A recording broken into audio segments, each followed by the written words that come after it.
Eagles. Eagles.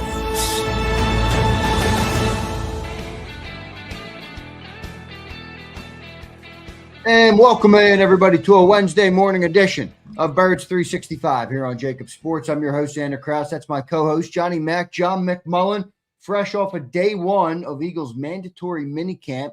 Day two will be today. Johnny Mack, how you doing on this Wednesday morning, my friend? Doing well, recovering from day one, getting ready for day two of mandatory minicamp. Today is the final day of Eagles spring work, so enjoy it. Enjoy it while you can. Final day for a while until training camp, which will start up at the end of July or somewhere in that period. J Mac, what were some of your? We'll get into some of the specifics, but just your broad takeaway from yesterday's day one. You spoke with Nick, you spoke with a couple players, and then you obviously got to see a little bit of the practice as well. Some of your broad takeaways yesterday from day one, John. Defense good, offense not. Similar, no surprise. It shouldn't be any surprise. I mean, defense has been together. The core pieces, Big's been here, trying to revamp the offense. So that part shouldn't be a surprise. Maybe a little bit more than you might expect, but I don't know how much you can take from notepads anyway. I mean, they struggled a little bit yesterday, and I heard somebody say, well, the offensive line let up too much pressure. I'm like, well, I mean, there's no pads. What are you judging here? So it's really difficult in team drills, so I tend to focus more with 7-on-7. I think the positive parts are, Cam Jurgens has been out there. Landon Dickerson has been out there. Lane Johnson was there working at mandatory minicamp. So the guys you worry about health-wise are all out there and ahead of it, and they're not rehabbing, and they're just preparing to play. So I think that's a positive. And then Nick got all the AJ questions yesterday, just sort of filibustered his way through 5 questions. But he did talk about the receiver room, and, he put a nice face on it, but it's not going to be the same, which I don't think should be a surprise to people either. And it really shows up because Mekhi Lemon's not practicing because of the hamstring, and he shouldn't be practicing. I mean, they shouldn't push it. No reason to. And he's not proven. He's a first round. Everything's projection there. But without him, you kind of see, all right, there's some significant holes here. And, it's going to go back to sort of the way it was, probably pre-2022 at wide receiver. That's good there, Johnny Mac. John, talking about going onto the field, anything stick out on the field yesterday? Obviously, we could talk about some depth chart notes or who started. I saw you put up Andy Dalton was again the quarterback too, and only one person missed, right? It was Joe Tryon Shoyinka. Yeah, I don't know what's going on with Joe because he hasn't been here. Obviously, he's a new signing. He hasn't been at the OTAs as well, so it's almost has to be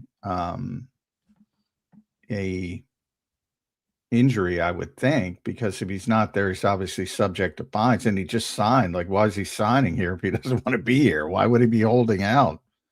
But there's no, obviously the Eagles don't have to declare injuries at this time of year, so obviously they're not going to.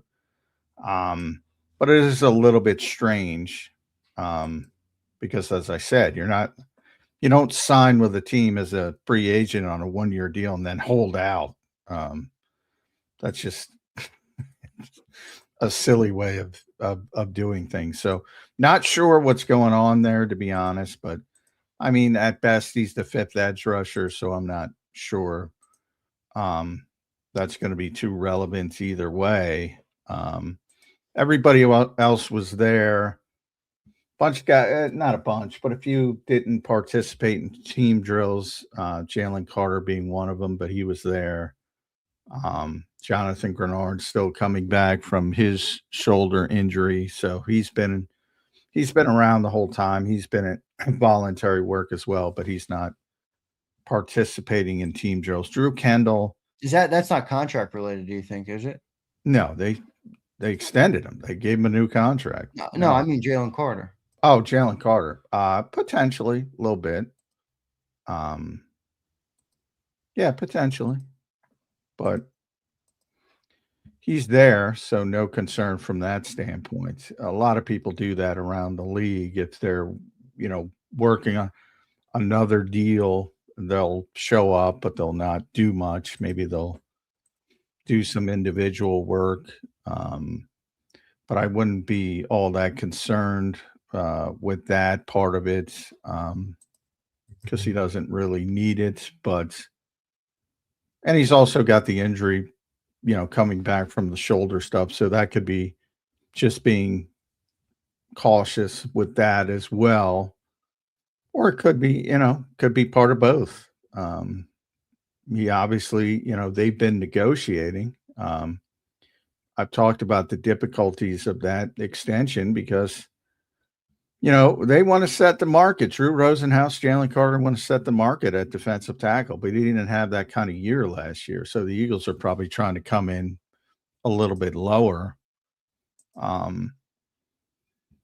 So that's some difficult stuff. Drew Kendall also, which is, because he's the top interior backup, he's not been working in team drills, but he's working in individuals. So that kind of means he's got some kind of injury that's not that serious, but they're being cautious. Cole Wisniewski is not practicing either. And that's injury related as well. So, but he was there, obviously. Everybody was there except Joe Tryon Shoyinka. Good stuff there, Johnny Mac. John, what'd you see offensively with the personnel and stuff like that? I saw somebody put up they were using some 21 personnel, 2 running backs, 1 tight end. Any difference, anything to note on the offensive side of the ball, as obviously the microscope has been on the Sean Mannion offense all throughout the summer, J-Mac. What did you see yesterday? Yeah, the 21, I wouldn't, because it was Barkley and Shipley together. That's not, that's more of a gimmick than anything else. Now, they do have a fullback, but Carson Steele is hurt. And then they have Cam Latu as well, and he's been playing. He actually played pretty well yesterday, but more in a tight end role. So if Carson Steele comes back or they do some fullback stuff with Latu, I think it's more relevant than 21. Like maybe you have a specific package to get, Barkley loose or something, and you want to Shipley as a decoy or even vice versa. And maybe have that sort of little trick, but it's not like they're going to do it a lot because again, you need people to block, and you're not going to put 2 halfbacks on the field very often. So, yeah, it's interesting. One of the most interesting things is what people latch onto. So I'm glad you asked these questions because I'm like, really? They're latching onto that? But yeah, I mean, the fullback is more important in 21, and the Rams do it quite a bit, and the 49ers do it more than anybody because they have Kyle Juszczyk. But you have to find that fullback. Yeah, right. And they don't have other than Carson Steele, they don't have a traditional fullback, and he's not been able to practice. He's got a big sleeve on his right leg, so he's probably dealing with a hamstring, but can't say 100%. And then Latu as well. Latu's a pretty good player. And they had a little bunch. They've done a lot of bunch stuff with the tight ends. Not a lot, but more than normal. And they got them loose in a bunch, from a bunch. So that was kind of interesting. But, yeah, it's been a slog for the offense, if you're being honest. And that probably shouldn't be that big of a surprise to people. And your point about Andy Dalton, I mean, what the guy's the backup quarterback. Yeah. And by the way, he didn't look good, so maybe that changes because he did not have a good practice. First pass, I believe, of the day for him was intercepted by Jalen Hunt, which excites people because he had so many interceptions last year as that flat defender. And he gave Kaylee Ringo credit for alerting him to the route that was being run, and he was able to get in front of it and pick it off. There's a give and take because I'll tell you, Andy processes quickly, but the ball's coming out no matter what. And like if you guess right, like Jalen Hunt, it's going the other way. Yeah, right. And Jalen and Tanner hesitate a lot. Well, that's because they grew. That's because they've been in Philly for 5 years, 4 years. Yeah, probably. That's part of it. We'll have you by the balls if you throw an interception. It's really quarterback's playing timid. I'm convinced that's what it is. It's really noticeable when you see the difference between Andy and the other two. Yeah, who's out there slinging it, and the other two are timid to throw it. Yeah. So you got to break maybe some of those habits, and then you know, a guy who's going to win one-on-one all the time either. So they took a deep shot right away to Devontae, and Devontae had a little bit of a step on Rick Woolen. Perfect throw would have been complete, but it was a little bit too long. Boy, he's been good. Rick Woolen. I mean, I'm going to do all the bullshit MVP, as meaningless as it is, but right now it's Rick Woolen unless somebody pops up. I mean, he's been out the most. He's been really good. They tried to do this one crosser to Devontae, who is really good, and Reek was just in his hip pocket, man. I mean, that dude is gifted. I don't know if the consistency is going to be there, but I can see why Vic is so excited. Yeah, right. The upside's there, or at least you're seeing it early. Yeah, I mean, he is crazy gifted. Yeah, that's good. Anything else on the offense, John? I know we focused there on 21, but anything else that stuck out about the Mannion offense that, there seems to be like a difference of opinion with people about how different this thing is going to look this year. People listen to you and then they're like, is he off? Is he right? What's it going to look like? What yesterday was Parks Frazier. Like, I find it interesting. Like, I'm imparting what Parks Frazier said. Like, I'm trying to figure it out like everybody else. I'm in wait and see mode. But I do know, like, the base stuff I do know. Like, there's only and that's what Parks sort of cemented. There's not a lot of difference between passing concepts from one offense to another offense in this league. And that's what he said. So a lot of it, and again, this is Parks, not me. A lot of it's going to look the same on film because a lot of it is the same. And he talked about the difference being the intent, the difference being basically what they want to do is they want to make everything look the same. So the defense doesn't know if it's a run play or a pass play, and they weren't very good at that. Now, part of that last year was being in so many third and longs and you become predictable. But they want to be able to run, whatever running play out of the same personnel grouping, the same formation, the same look as a whatever pass play you're going to run. That's what they're trying to do. Then when they say marry the run game with the pass game, that's what they're saying. So, I mean, he's not the offensive coordinator. He's not the head coach.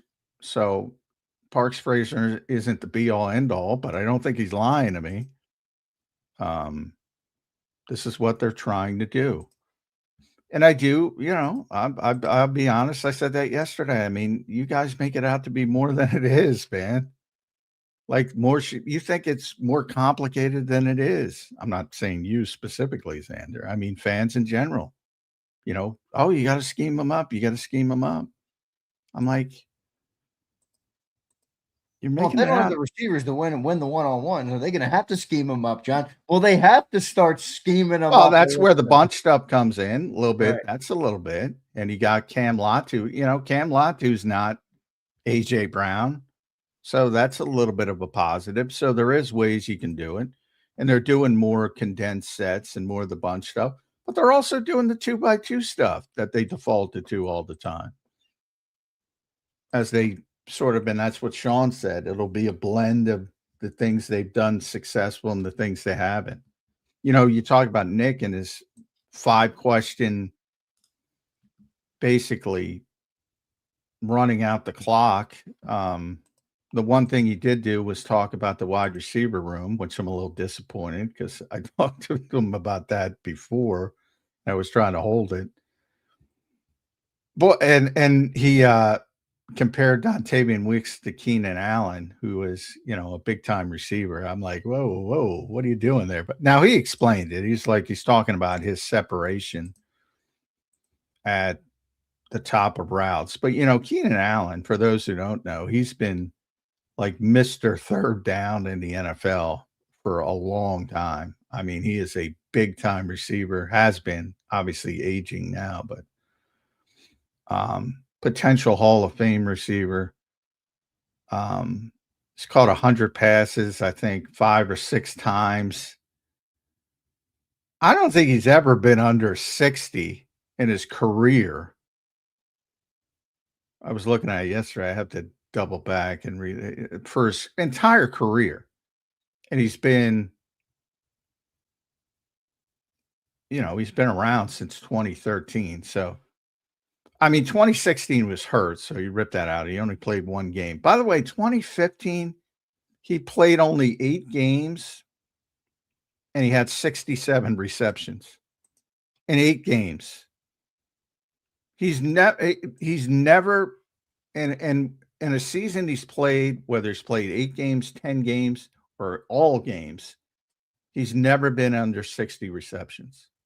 So we're talking about 1, 2, 3, 4, 5, 6, 7, 8, 9, 10, 11, 12 consecutive seasons. The low water mark for Keenan Allen is 66 receptions for 12 consecutive seasons. He was hurt for 1 year. Dontavian Wicks has caught 39 balls. That's his career high. I'm like, why are you bringing up Keenan Allen? You're going to create these expectations. And he was just comparing one part of his game. I get it, but you know how people run with this stuff? I'm like, I don't think you do players favors when you compare them to like stud star players. That's just my personal opinion because the expectations then ramp up. Yeah, right. And I've already seen, he's got compared Dontavian Wicks to Keenan Allen. I'm like, yeah, I know he's trying to talk him up, but I agree with you. I think it just makes it harder for the player to reach. Yeah, exactly. So probably not a good thing. John, yesterday on our program, toward the end of it, we talked about a post that was put up by, I believe it was Mike Garofalo, who talked about what AJ Brown had a parting message. I don't think, at least I didn't at the time. I'm not sure if you did. I didn't interpret it properly. I thought somebody wrote to AJ that he was the best to ever do it in Philly or something. I've now learned that it was AJ. That's how he signed it. Yeah, that's how he signed it. That's how AJ wrote it. So AJ called himself that. What did you make of that, John? I thought that was a very interesting thing to do. Yeah, well, it doesn't surprise me at all. The only thing I would think, I don't think he meant the best to ever do it player-wise. I think he meant the best receiver, which he believes, and he's always believed, and I believe, by the way. I actually back him, and I saw Mike Quick yesterday.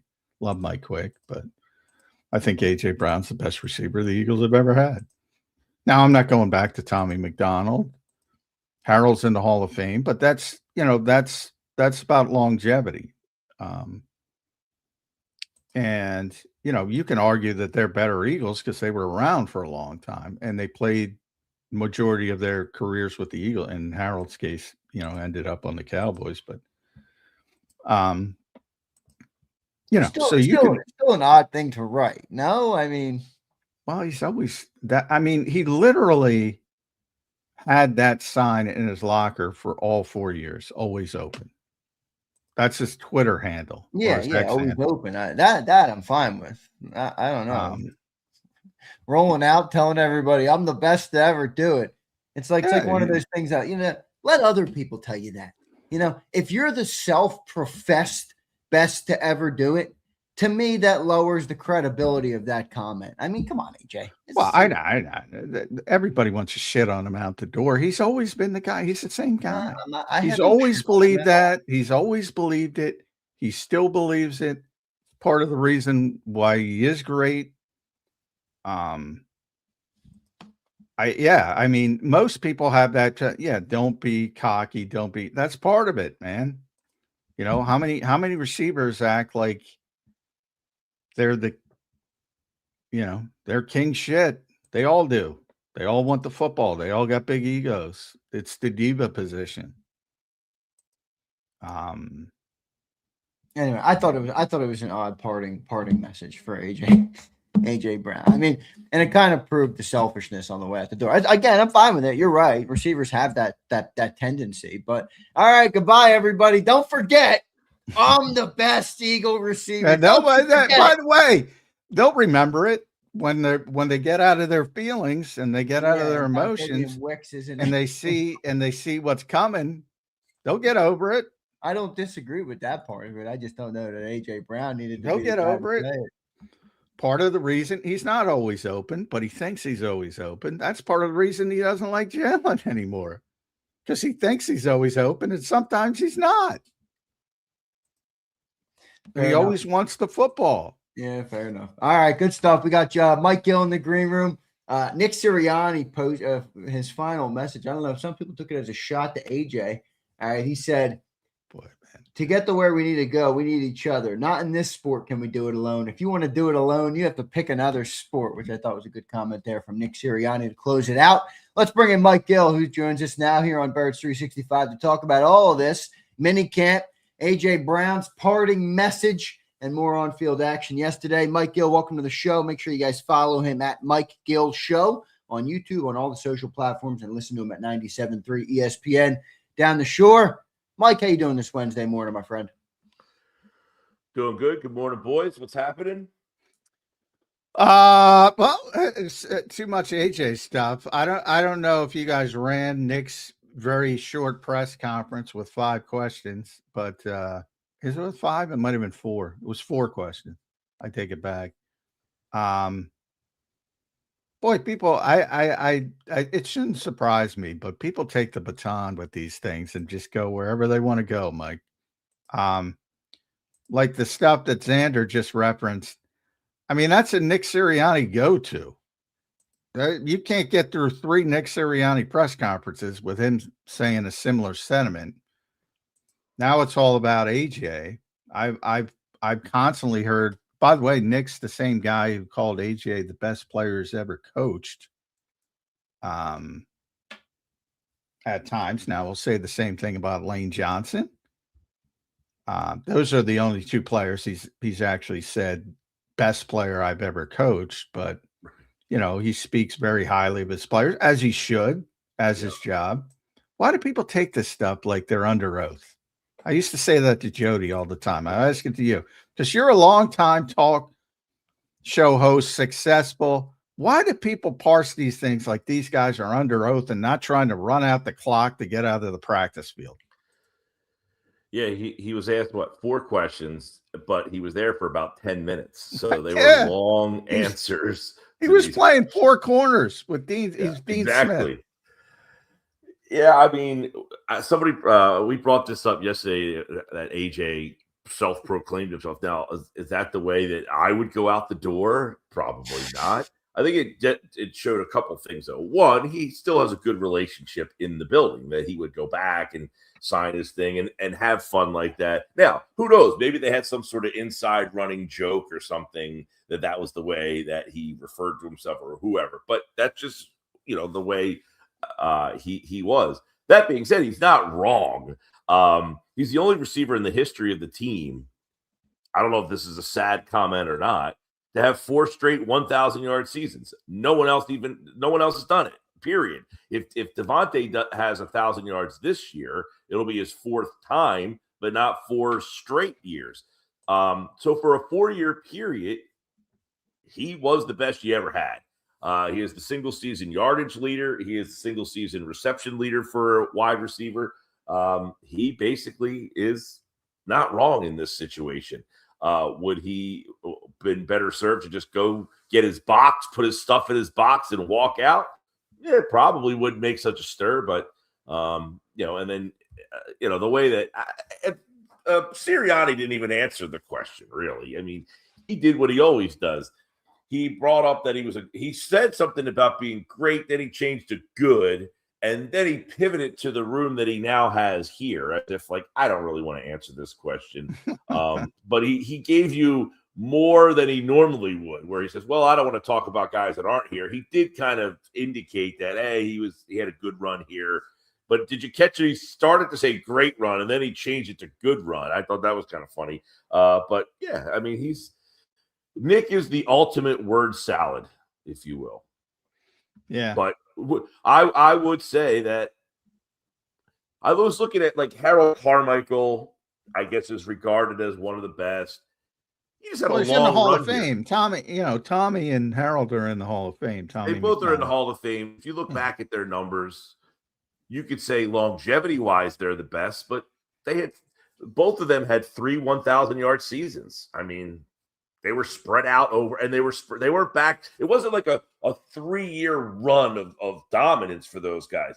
They had 3,000-yard seasons kind of spread out over their tenures here. And it was to be fair to those guys, it was a different game. You didn't throw the ball as much, and the stats weren't as high. So to be fair, they're all great. I mean, you make the Hall of Fame, you're great. Not anymore. But yeah, it's all opinion, and modern. I try to limit it to the Super Bowl era of the modern game, but there's even drastic changes in how they play from generation to generation. So in a lot of ways, it's a different game. Sure. Yeah. But I mean, if you're saying numbers wise, AJ has the best 4-year run probably in the organization. If you're looking at the long stretched out, and if you're talking about, I don't know, if you're talking about talent, I think you would include AJ in that conversation as well, which obviously usually talent is attached to production, yada, yada. But for 4 years of a 4-year run, I don't know that anybody had better 4 years than he did. I'll tell you, I only covered one receiver better, and that was Randy Moss, and that's it. And I also, because I covered Randy, I got to cover Chris Carter's in the Hall of Fame, and I think AJ's better. I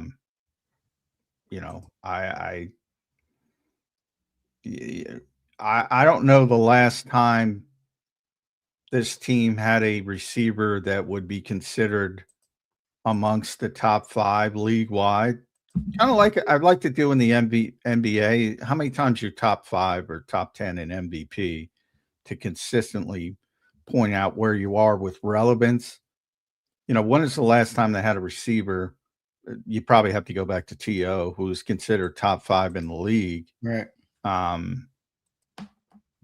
And before that, you got to, who knows? But I mean, yeah. And I mentioned earlier, I was talking to Zach Berman, who's covered the team for a long time. Yeah. Best receiver he's ever covered. I get it. I mean, the emotions. I don't know how people pick holes in the performance, but they are, because fans get emotional. What's the difference? His performance went down last year for sure, John. You don't agree with that?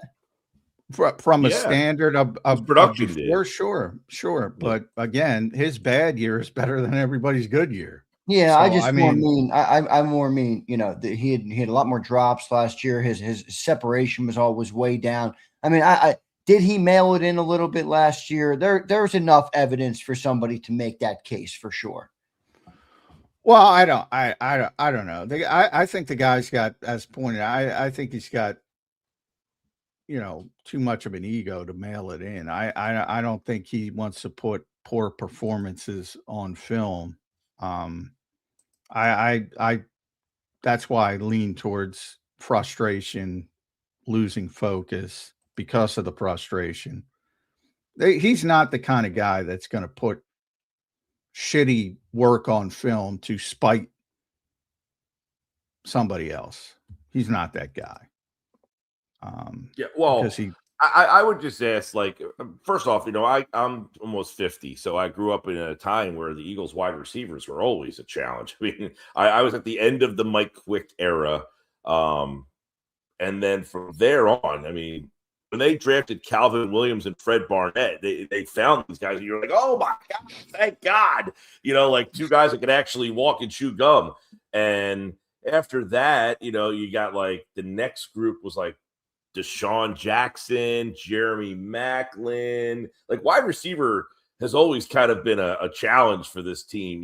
Even going back to drafting JJ Arcega-Whiteside and Jalen Reagor and finding the wrong guys they finally had a trade for AJ Brown to get a good and Alshon Jeffrey is a guy they brought in. They've always had trouble drafting wide receivers, it seems like, until you got Devontae. Maclin was solid. Not what you had hoped, but obviously Deshaun was pretty good. But I don't know why anybody. It's almost like there's not even another option to say that AJ is the best receiver that you've ever had. The receiving, if your options are Jeremy Maclin, Deshaun Jackson, Calvin Williams, and Fred Barnett, Alshon Jeffries, I mean, he doesn't have a lot of competition to be the best receiver in the history. It's not a glamorous position in Philadelphia Eagles war. That's true. Quick and Carmichael are the two modern guys that if you're on the older side, you probably side with them. But they never had seasons, 4 of them consecutively, that hold a candle to what AJ just did. They have longevity. He's only was here for T.O., by the way. I'm forgetting him, but obviously he only played 1 year here and was out the door. And then Tommy McDonald, most people watching on YouTube, no offense, probably don't know how to turn YouTube on. So I can't imagine that it's either Tommy McDonald if you want to go way back. You got Harold if you're a little bit older, and then Mike Quick if you're kind of in a little bit older than me. But other than that, there's not even a conversation to be had here. Like, this isn't a tough one, everybody. This is one of those where they give you the answer. Who's the best receiver in Eagles history? AJ Brown is the one popping right in your face, and it's like, please answer me. So for him to go in there yesterday, he's not outlandish. Now, is that the style that most people would use? Not necessarily, but, that's a wide receiver. That's why he's great. Yeah, part of it is that. Mike, I'm sure you're in wait-and-see mode on this as well, as it feels like all of us are at this point. But how much different are you thinking that this offense is going to be at this point in time? John's been likening it to maybe a brand gets bought and they upgrade the packaging, or if you have a can of seltzer and they upgrade the can for branding, new branding. Still the same seltzer, but it's got a new pretty can to attract more eyeballs, and in this case, maybe to confuse defenses a little bit more. How much different are you thinking this offense is going to be, Mike? Well, I hope it's not like New Coke, right? Remember New Coke that didn't do so well? Yeah, right. I don't know. I mean, I know listening to Lane Johnson yesterday, I mean, he seemed to be like, hey, I've always kind of watched this offense from afar. And he just wants some help. Lane wants some help, man.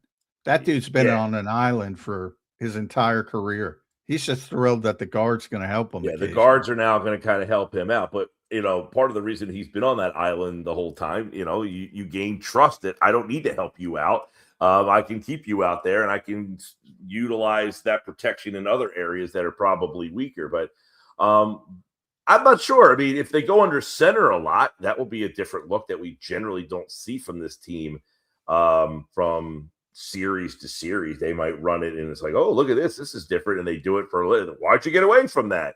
I mean, it might be more consistent. Are you going to see a lot more motion?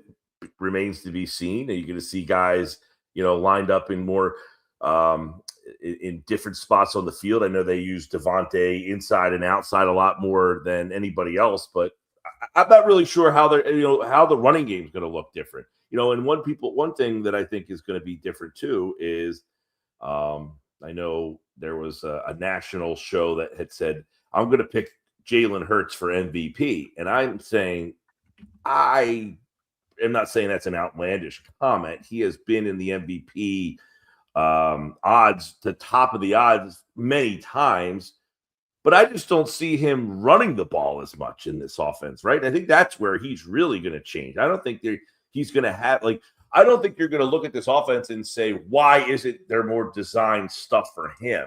So that's one area where I think you might be able to notice a difference. So I don't see him being an MVP level candidate. If the one reason the 1 year he was like the favorite for most of the year is because he ran the ball so much with such success. I don't see that being a part of the offense hardly anymore at all. Do you, John? No, you can. I mean, you have to, if you're going to have the quarterback run game, you got to play from shotgun pistol. I mean, that's just the nature of it. You can't, and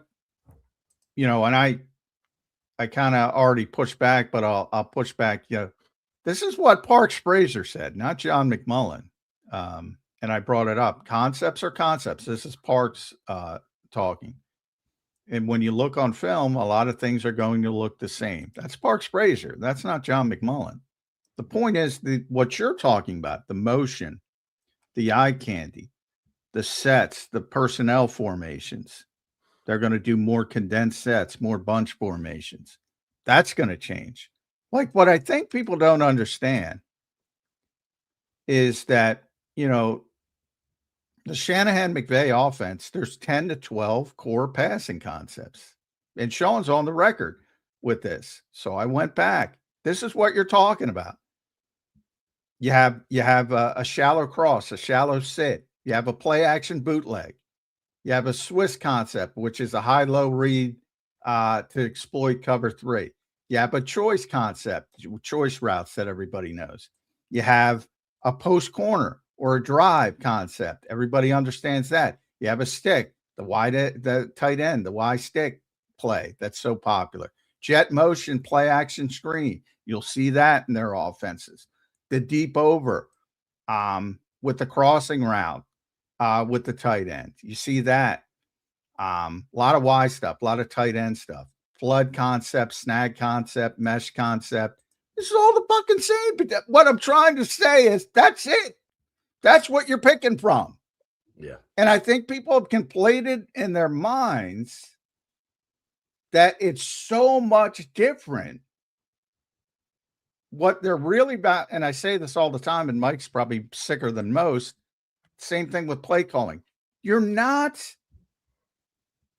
not grading play calling, you're grading play results when you complain about play calling. It's the same thing with these concepts. When it doesn't work and it looks shitty because the execution isn't there, oh, that's a high school offense.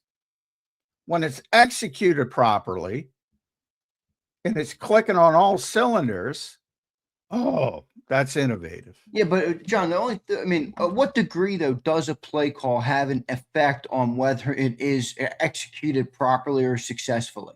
I mean, the execution, when you say zero. That, it sounds Zero. like 99. All right, so 100 to 0. So there's no degree to which a play call can improve or increase your chances of course, success. No. So what's the degree? I'm talking about concepts here, number one. But with play call, we can get into play call. I mean, no, there's a feel for it. And there's certainly, and you can certainly, what Shane was best at, because everybody, even though they hated him in the moment, and that's revisionist history, that they love him. What he was very good at is the callback, I like to call it, where you call something in the first half and you show one thing.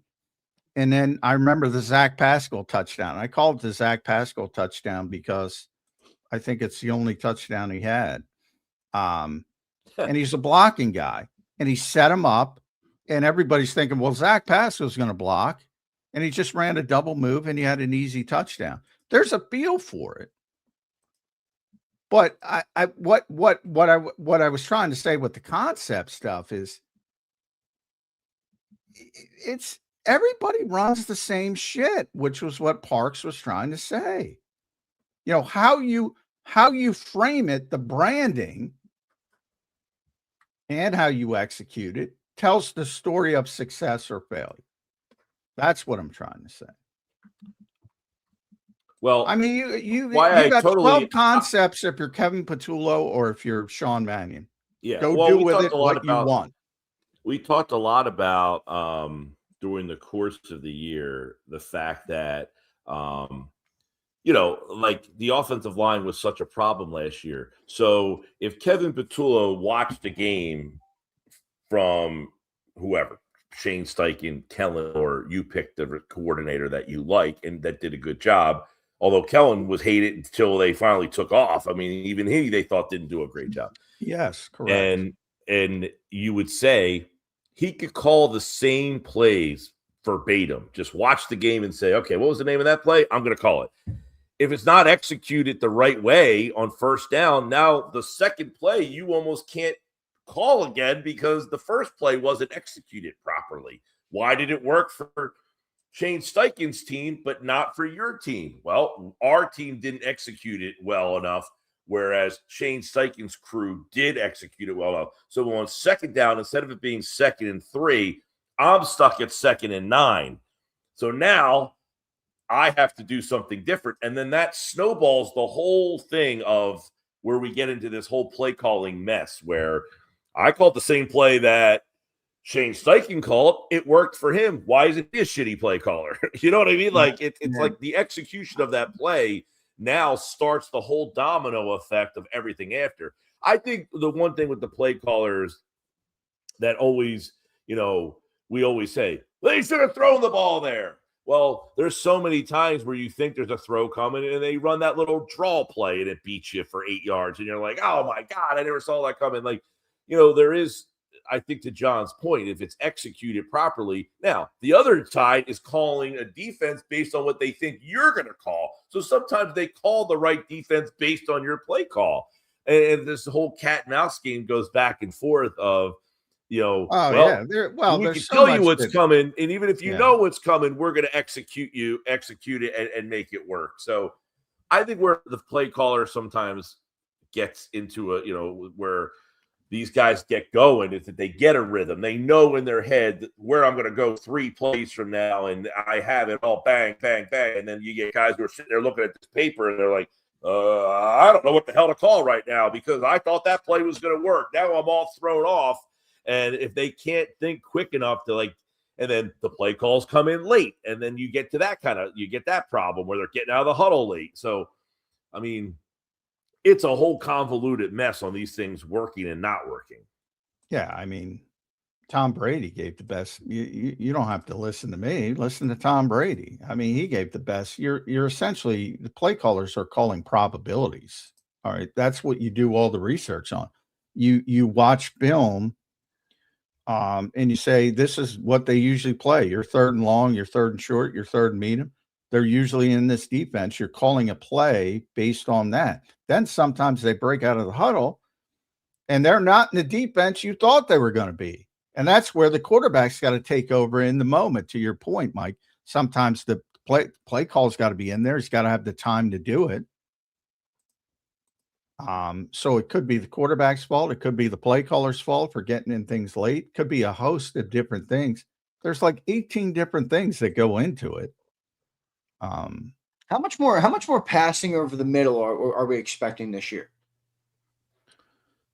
Oh, it sounds like with the personnel they've brought in, with Lemon, right, and Eli, the tight end Stowers, and you would think that will be an uptick from where they have been in the past. Now, they were one of the lowest teams over the middle in the past.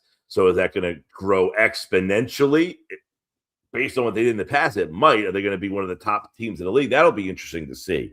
Because Lemon's a guy who's generally been an intermediate to short, catching the ball in the intermediate and short areas. Dallas Goedert's going to be an interesting one. I look back at a bunch of different offenses. The 23 Niners was a really good offense.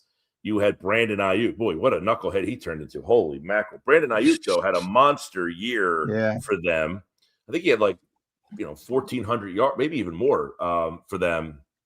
And then the next highest receiver on the team, I think, was Christian McCaffrey, which we know that's not going to happen, right? Or that's one of the things, John, that I've been talking about is how much are the running backs going to get involved? Because in a lot of those offenses, the running backs have been affected. Now, I know McCaffrey's exceptional, but that's an area where you've seen that. But we looked at, the Rams offenses. You've got Puka Nacua with 1,700 yards. The next receiver, Devontae Adams, doesn't even have 1,000 yards on the ledger. I mean, that's kind of the point with AJ. It's like, I talked about, they got, yesterday's practice, they did a nice little bunch formation thing with the tight ends and got Cam Latu loose for a quick out route for, maybe a 6-7 yard gain. And that's, you're saying, oh, that's pretty good. All right. There's an example where, you scheme somebody up to get them an easy touch. And there was another play where they got Johnny Munt on a double move down the seam, and Andre Sam tried to jump it, and he was going to get beat, and he had to take the pass interference, or it would have been a touchdown. And you say that's pretty good. Nice little tweak that got somebody open in a situation. But to Mike's point, you can say you want to get the running backs involved, but you don't have Christian McCaffrey. Saquon's look better, and I'm talking about the receiving game. Saquon's look better this spring, but you don't have Christian McCaffrey. Right. Well, the one guy too, if you go back to those San Francisco, is Kittle. Kittle's been a very big part of their offense. He's generally the second guy. I mean, you had Ayuk, you had Kittle, and then you had Debo in 2023 as well, who had about 800 yards. Listen, I don't want to interrupt, but I want to emphasize something. So listen to what Mike just said about San Francisco being so good in 2023. Then listen to the names he just mentioned. McCaffrey, Kittle, Ayuk, Debo at his height or closer to his height. They're fucking good. They got good players. But why was bringing up zone is, doesn't it spread? It spreads defenses horizontally, and then you want to make them pay in the middle of the field. The Eagles don't make teams pay in the middle of the field. Why I was bringing up those two specific plays with Latu and Munt, it's nice in the moment. You don't want to hang your hat on scheming up Cam Latu and Johnny Munt. Definitely. You want to hang your hat on Christian McCaffrey and Brandon Ayuk with 1,500 yards, and George Kittle is the best tight end in football, and Debo Samuel as the guy that can run all the jet sweep, fake screen stuff. You want to hang your hat. It doesn't matter any team, any great team. You want to hang your hat on great players.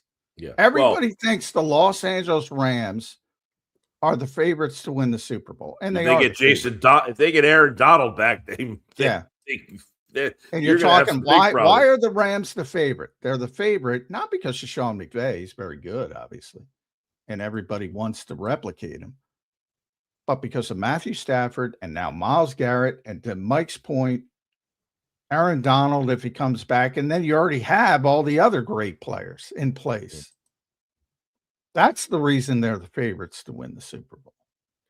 Yeah, and I mean, if you look at a team like the Rams, they've always had, going back to, they had the 1 year with Cooper Kupp where he had led the team in yardage. The second guy was Higbee, the tight end.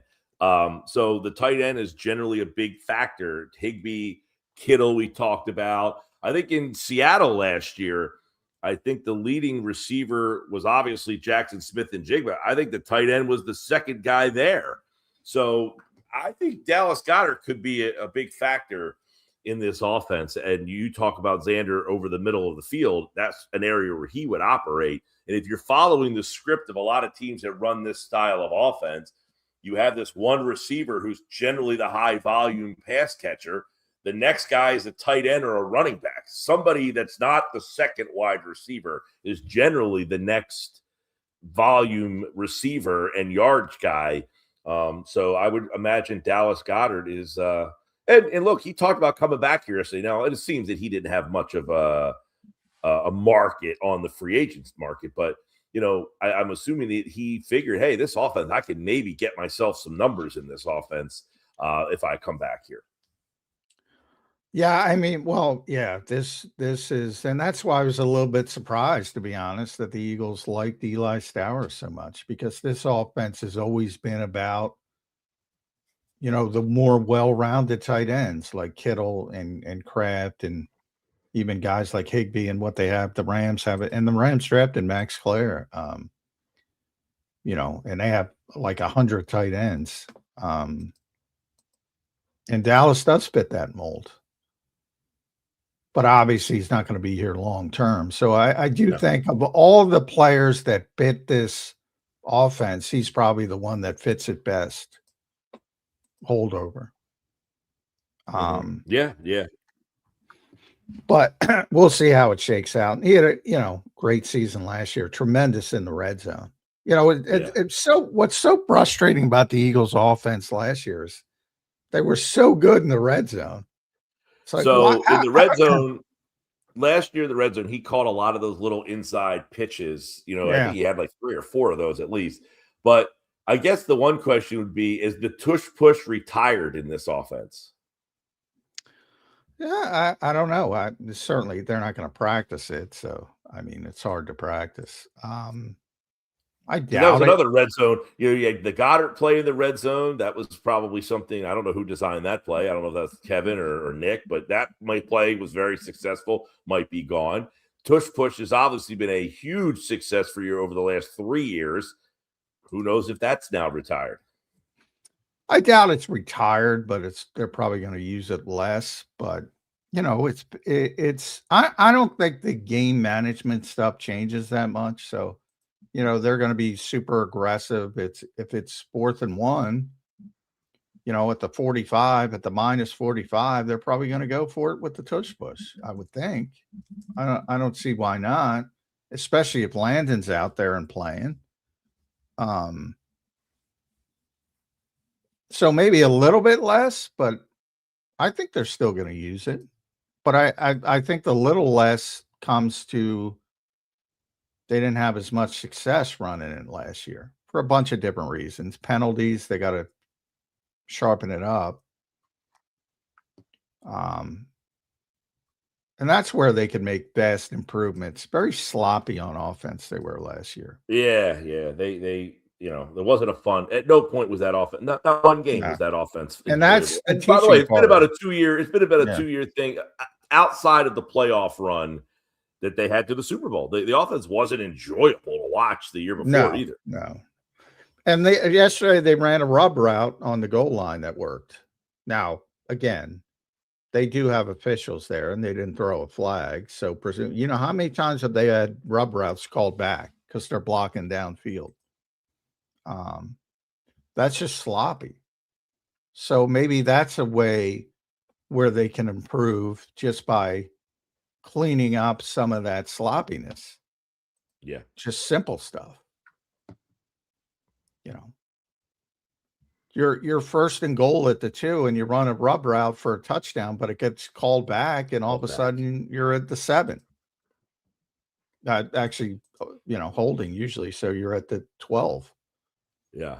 Well, and I do think it's an interesting indication that when you have the talent that you have, that you can't just roll talent out on the field and expect that that's going to just take over and perform for you. The other teams are talented too, and they're coming up with ways to stop your talent. Because the Eagles, we would talk about, you got Smith, and you got Brown, you got Goddard, and you got Barkley, and yet here we are having this conversation about how shitty they are on offense. So just having the talent out there it's not a fait accompli that will lead to ultimate success. Well, we'll see what ends up happening. Last one for me, Mike. What's your ceiling on what this defense can be this year? Well, I would assume that this defense ceiling would be higher than last year. I mean, the one area where I think you have a question mark in terms of are you better, and maybe that question mark is out the door, it would have been safety. If you're going to really play Cooper DeJean as a Now,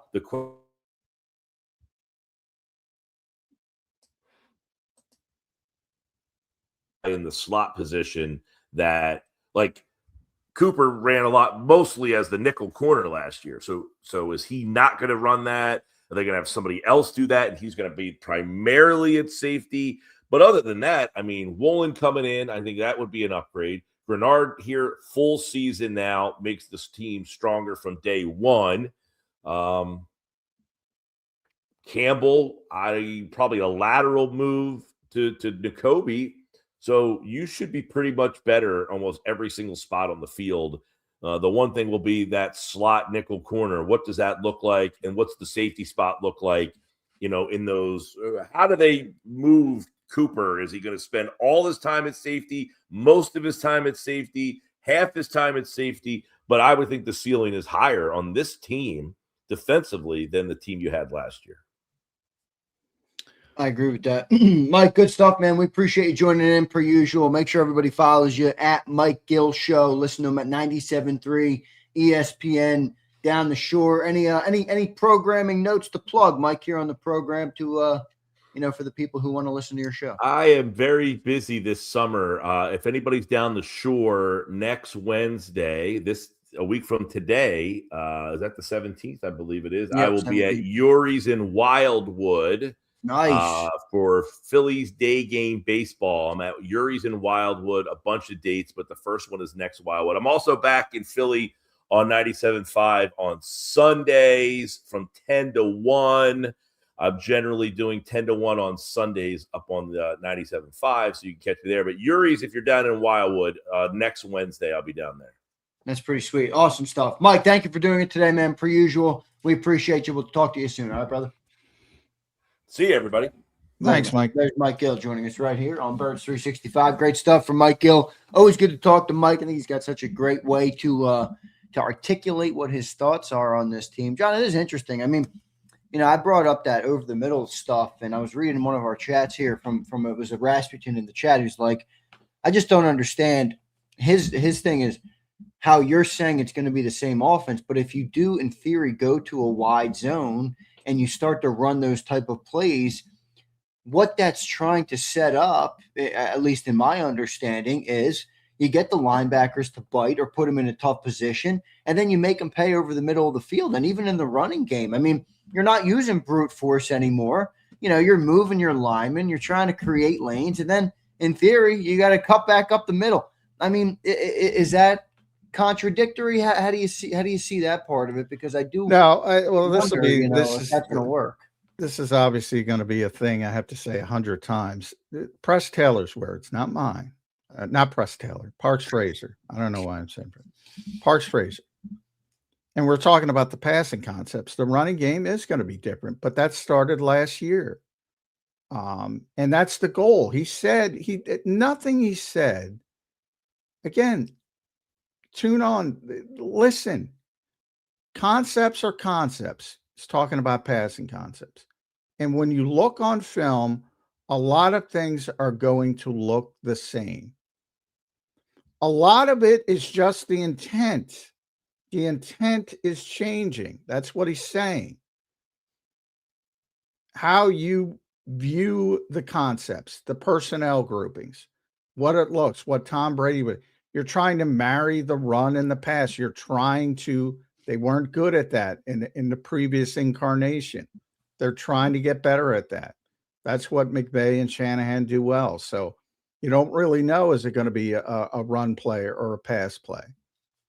And that's what they're trying to do. They're trying to package things together. But again, that's the shift. I'm talking to the people that think the passing concepts are going to change and this and that. They're not. There's only a certain finite amount. It's football. Somebody said that yesterday. I forget who said it. Football's football. Devontae said it the other day. He always says it. It's like, he's a wide receiver. Listen to Devontae. Yeah, but I agree. Well, that's fine. I mean, the concepts are one thing, but how much are they using each concept, and how much more are they going to be asking them to go over the middle to take advantage of the style of offense they're playing? The wide zone offense that they're going to presumably be playing. Well, you like to dictate, and that's why you're trying to get in manageable situations, but a lot of times when you talk about, the defense dictating, like if it's 3rd and 13, you're getting dictated too. So, when you're talking about what Parks was talking about, pure progression, a lot of people, this is pure progression. Not necessarily, depending on the opponent. If you're playing a Vic Fangio style defense, you're probably going to have a lot of pure progression, a successful Vic Fangio style defense, because they're going to hide what they're doing. Yeah, but all right. So how about this? Is it fair to say, John, that the last couple years, really, the Eagles have done most of their damage in the passing game outside the numbers? Yeah, well, and they have a quarterback more comfortable throwing it outside the numbers. It's easy. So do you think they will do that still with this wide zone offense? Because to me, that doesn't complement. It's like trying to. It doesn't feel like that's a good. I don't know. Maybe I'm not explaining it well. It doesn't feel like you're going to run wide zone and then the sequencing part of it, you're going to come back and all right, beat them on a go ball in the same way that they have. Well, that turns to the talent, building around the talent you have. And again, just because they're going to be predominantly stretch and wide zone doesn't mean they're not going to run inside zone. And believe it or not, the Eagles ran plenty of wide zone previously under Jeff Stout. And they're going to run plenty of inside zone under Sean Mannion, but they're going to be, it's like being right-handed versus left-handed. You're predominant, but that doesn't mean you're not going to use the other hand. So, I mean, you're not just going to go out there and run stretch, wide zone, wide zone, wide zone, wide zone. Then you're going to get beat pretty quickly. So it's not, again, I go back to Parks. It's not, he said, I don't talk in absolutes because you don't do things in absolutes. They're not just going to be under center. They're not just going to run wide zone. They're not just going to run play action all the time. Well, obviously, but there's got to be an identity and a philosophy and an approach to how you want to attack teams. Well, that is the approach, the intent. They're predominantly going to be that, but that doesn't mean that that's all they're going to do. Well, obviously. I don't think it is obvious by the way everyone talks, by the way that comment was. Well, they're just going to run wide zone wide. So to your point, are they just going to throw it over the middle of the field? Well, I'll ask you, if you have a quarterback who's better at throwing it outside the numbers, are you just going to throw it in the middle of the field? No, I wouldn't install an offense that doesn't suit his skill set. And maybe they aren't. Maybe they're trying to help him. Well, does that fit though with what the idea is to get the running game going? It doesn't fit for people's perception. And that was my pushback. This doesn't make sense. But the more I talk to these guys, they're going to build it around the talent they have, which is what you should do. And what that looks like, and that was the best Chris Cooper quote, people call us coaches, but we're teachers. That's the more important part. Do you teach it properly? Do you teach it to the point Jalen Hurts becomes comfortable doing it?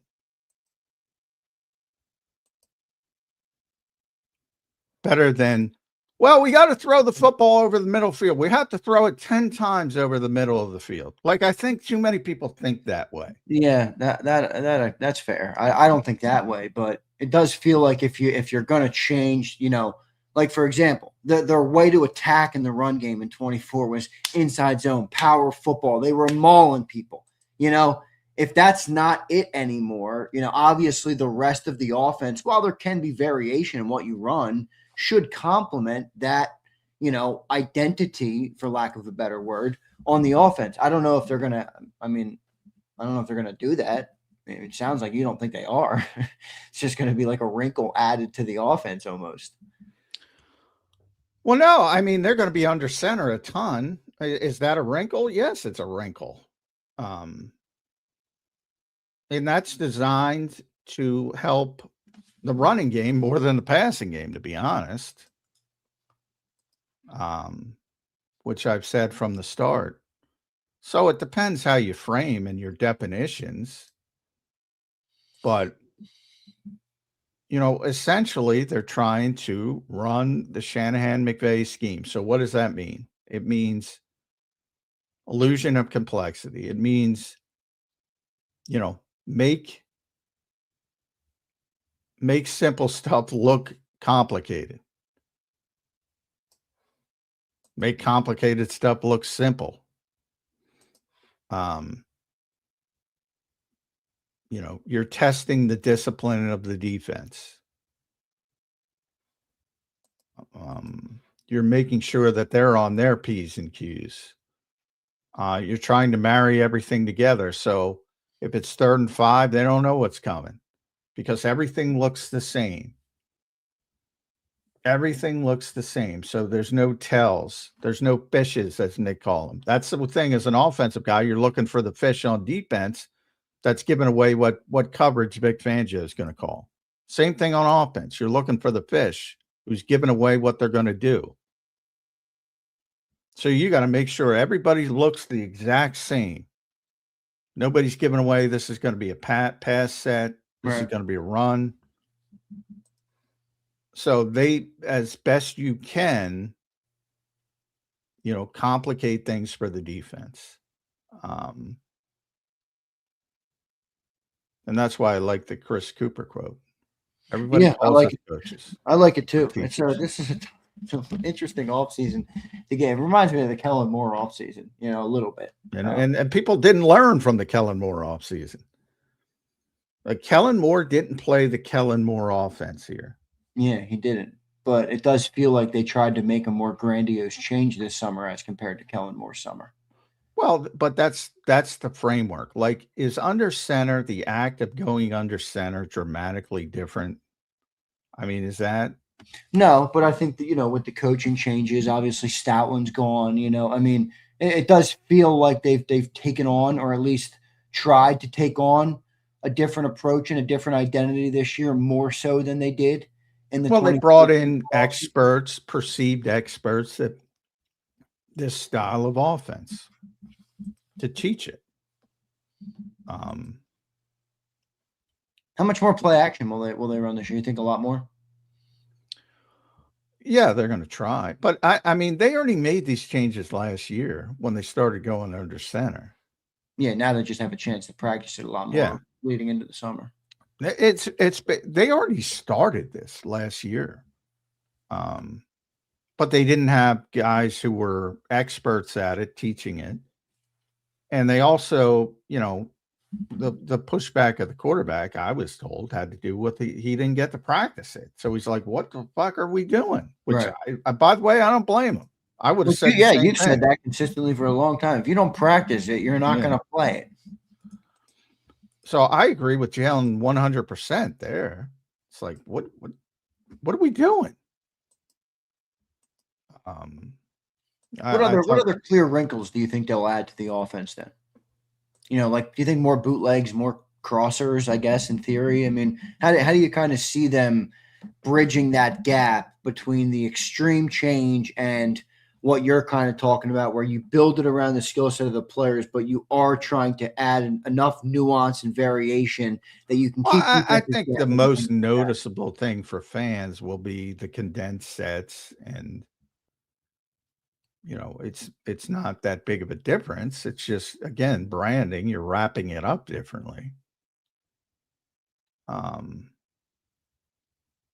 I think the things that they'll notice are more condensed sets, less 2x2,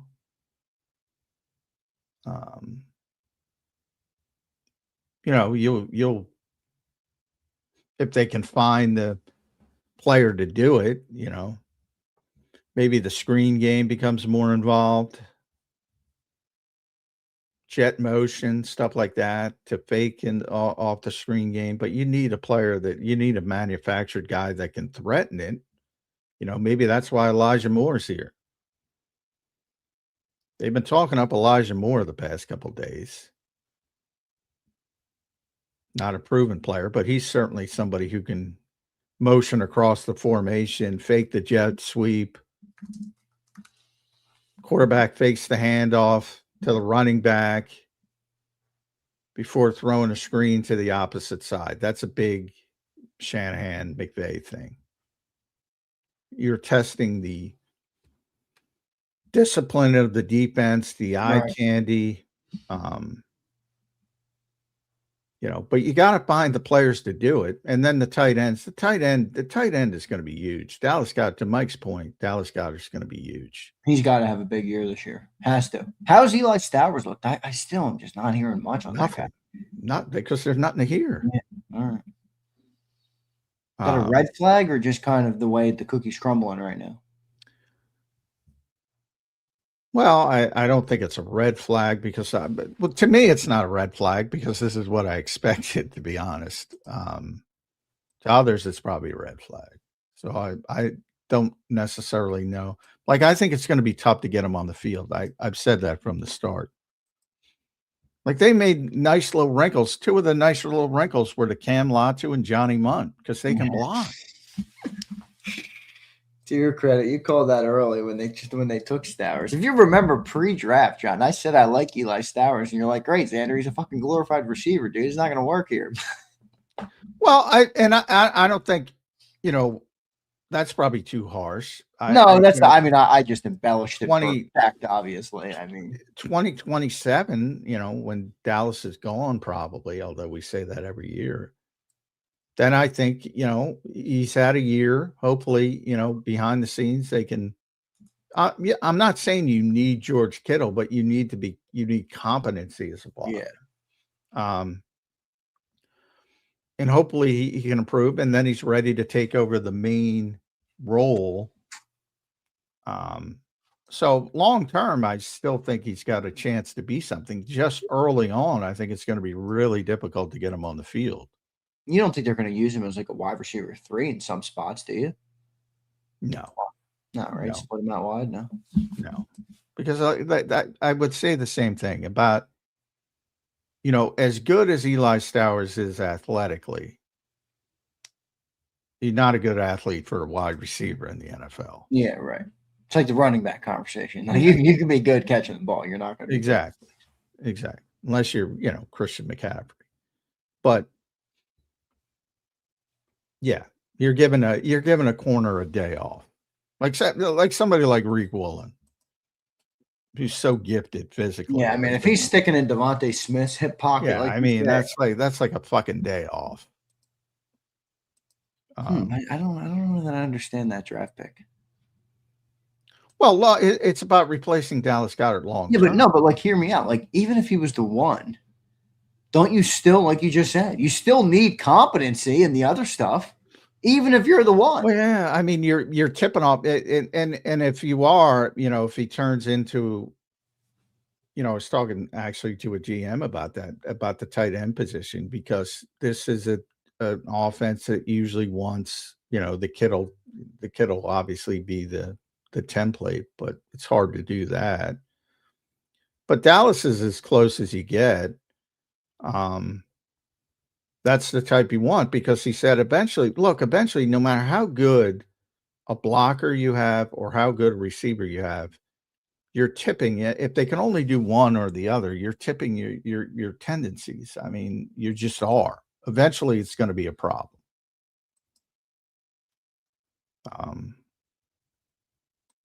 If you're not threatening in that aspect. And that's why, they did a nice thing. How do you get a double move with Johnny Munn? And that's what I'm saying in the situation. How do you get a double? It's the same thing with the play I said with Zach Pascal. That Shane Steichen did a great job. but you can't hang your hat on that because they're not good enough players. You can catch somebody, but you really want to say, hey, let's run the double move to Johnny Munt 4 times a game. It's not going to work. Yeah, right. How has Jalen looked at and what you've seen? You've seen now, 3 practices? Yesterday you saw 1 minicamp. How's Jalen looked? Not great, but, new offense. And there's been one good practice, I would say, by a quarterback. Now, again, we're talking about 3 practices. Yeah, in the middle of the summer. So and Andy Dalton on the second OTA was very good. Other than that, it's been Cole Payton was brutal yesterday. Only had about 6 reps, and he could have thrown 3 interceptions, I think. So he had very few reps. It's hard to get, to get a flow, but yeah, it hasn't been great. Well, hopefully BLG is going to pop on, but he was there, so you can listen to him. I mean, it wasn't that great offensively. So I read what point, BLG wrote. He had a lot of references to Johnny Wilson, and I think Johnny was good. I mentioned Johnny. Johnny got loose a bunch of in-breaking routes. Johnny was good. Now you're talking second, 13, but he was good. And that was mainly with Dalton. Dalton's like he's like a home run guy. Looks like he's going to strike out or hit the homer. Yeah. I don't know if Nick Sirianni is going to like that very much. Too many turnovers for what do they call him? The Red Rocket or something? Odd name. Red Rifle. Red Rifle. Is that what it is? All right. Well, we'll see. We got BLG in the crew. We'll get to him, see what he thinks of OTAs last week and a couple weeks ago. And then mini camp yesterday and today. John, what's the schedule for today? Going right down there. Anybody speaking? Nick Sirianni's going to answer 4 questions at 12:30. Oh, he's speaking again? Yeah. Oh, all right. Maybe that's why they cut him to 9 minutes yesterday. 1:00, I believe, is practice, and then presumably Jalen Hurts will be one of the players available after practice, but we won't know player availability till we get down there. Yeah, they're keeping all the important guys for even Jalen's first press conference back was I want to talk to Keenan Allen, Dontavian Wicks. I want to talk to Andy Dalton. That's who I am. Well, we'll see if we get him. All right, we got BLG set to join us here on Birds 365. He joins us now. You can follow him at Brandon Goutland. Read all his work at bleedinggreennation.com. Had a great article up yesterday from the whole day 1 of mini camp. Defense ahead of the offense thus far, writes BLG. BLG, welcome to the program this Wednesday morning. How you doing, my friend? Doing good, guys. What's up? What's up, bud? I've been pretty harsh on the offense, so people think I'm hating. What is your take on the offense? Yeah, you are. No. I mean, it's to be expected, right? That they'd be behind the defense. I talked to Mike Quick before. I said in the past I was a little bit skeptical of defense being ahead of the offense. That feels like just something to say. Mike Quick. Obviously he's biased. He played offense, but he said that's a real thing. So, I defer to him on that. In addition, the defense has been here for multiple years in terms of this is Vic Fangio year 3. Also, Vic Fangio very good at his job. So, check out his history in San Francisco and Chicago year 3. It's going to be good for the Eagles. It's going to be good. And I think people are very excited about the ceiling of this defense. It could be one of the best defenses in the league. That being said, I think it's fair to say that, okay, so you can't criticize the offense at all. Everything is well and good. And I think it's fair to point out that, maybe you want to see some more progress from them at this point in the offseason. I think one thing about the offense that stood out to me that, I have questions about is that, outside of Devontae Smith, I haven't seen a lot at wide receiver from this offense. Now, it really strikes me with Mekhi, and we don't know anything about Mekhi Lemon, but when he's not out there, it's just ooh, this might be a problem. I mean, I thought Elijah Moore and Johnny Wilson were the best receivers yesterday. Yeah.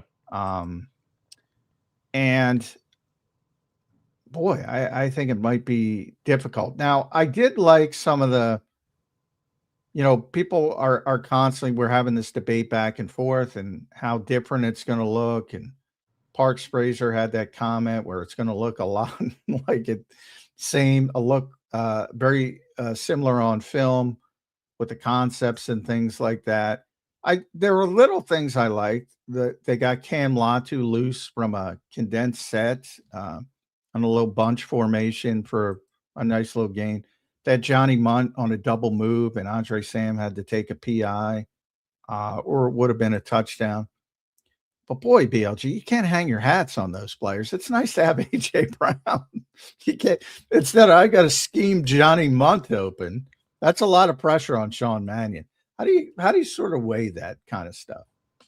Yeah, I wonder how much of it too is specifically with Jalen. The trust factor. That's something I talk about a lot. He just really trusts throwing to Devontae. Obviously, you see that still.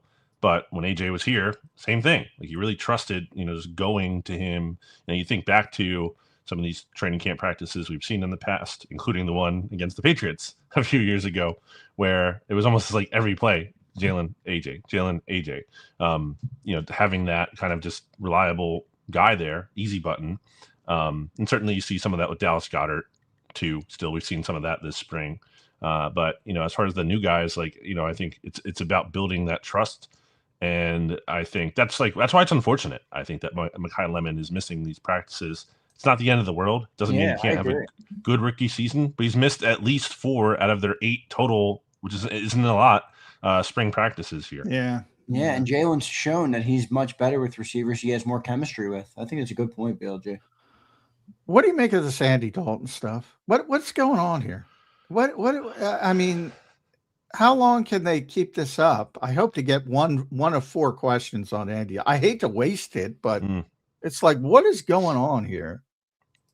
Well, I don't think it's a waste. Backup quarterback. Yeah, I don't think it's a waste because if he has to play, But do you think that I've heard some conspiracy theories? We talk on the sidelines, and you're like, well, maybe they're showcasing him and this and that, or is he just people looking for the tinfoil? Or is he just the backup quarterback? What is BLG's assessment? I'm going with Occam's razor. The simplest explanation is that they think he's quarterback too. Like that's what we've seen. And they're not rotating. They said they're rotating. No, they're not. Yeah. We have no evidence of that. They just have not done that at all. It's not even like a deal where, Andy's up at the second team offense, and then they put Tanner McKee in later with the second team. No, like Tanner McKee is not the backup quarterback right now. Again, we'll seemingly get more confirmation of that today, and if it's Dalton again today on the final day. That's done. If it's fait accompli, if it's right. It almost has to be Tanner today. And I just don't get it. I get it from a standpoint of like Andy Dalton. I get the appeal of Andy Dalton in terms of, he's experienced, right? He's done it more than Tanner McKee has. But like, when's Tanner McKee ever going to get like the chance to do that, to be in that eventually you have to give him the chance to shine. Like what did Tanner McKee do to lose this job? If it's really about week 18 last year, I think that's just insane to me. Like, and I feel like I have to give the Eagles more benefit of the doubt than that, because obviously they're seeing him practice too, and we're not over the course of a season. But man, like a week 18 game last year, again, where I always point out he looked good when Devontae was in the game, and then they took Devontae out, and all of a sudden he didn't look as great. I just think it's a weird situation. Like you draft a quarterback like they did with Tanner McKee to get that kind of value of a player on a rookie contract really cheap like that. And now like they're gonna have him as QB3 in the final year of his rookie deal? So they're just gonna walk after the season? Like what's the point of any of that? Yeah, it's very weird. Like almost cut him or like move or trade, like move on. If you don't believe in him, like what's the point? I wonder if does it hurt his trade value at all too? Dropping I would think. Right. Yeah, how does it help it? Yeah. The best way to get some hype is to have him out there practicing and having people like BLG talk about him. And he's not performing. And by the way, he's with 13 receivers on the team that we just talked about. The best receivers other than Devontae Smith have been Elijah Moore yesterday and Johnny Wilson yesterday, at least. EJ Jenkins as well. Yeah. That's another one everybody's talking about. We got to ask you, why no Eli Stowers talk? I haven't seen anything. If I didn't check up 87 yesterday, I wouldn't have known he was there. And by the way, Grant Calcaterra didn't practice. Yeah, that's the key part of it. There is like there was opportunity, for Eli Stowers to do something, and it's been a very quiet spring for him. And I don't think that means he can't have a good career by any means. No. But I think it reinforces that if you have any expectation of him having production this year, like I just don't see it. Maybe if Dallas Goedert gets hurt the whole year, then sure. But like barring by the something way, like that, EJ Jenkins looked like a stud yesterday. Did absolutely he did. And they got to find a way to keep him. EJ had some drop problems at the end of camp last year. I think that hurt him. But if he can keep that level, I think he's better, and he can block. I hear that constantly from guys. He's a big guy. Yeah. I think that's a name that people have forgotten about that they might want to put back on their radar if he can continue. Because they need somebody who can have both roles, the receiving and blocking. Mm-hmm. So who knows? Maybe that's EJ Jenkins. But overall, I've been talking a lot about Parks Frazier because we got to talk to him earlier on Monday. And I think there was a lot of stuff that people didn't like because they don't want to hear it. And part of it was, and I'm trying to pull up the exact quotes because I don't want to misquote him. And he was talking about he was asked how much is going to look different. And he said, passing concepts are concepts. And when you look on film, a lot of things are going to look the same. A lot of it is just the intent, and the intent is going to be different. People don't like that, BLG. Why do you think they don't like that? Well, I think they think back to last year and how they don't want to see the offense look anything like that, and they shouldn't. Relative to the results, like the final results were, incredibly pathetic relative to the investment made. But if you execute and those results aren't pathetic, it's fine, right?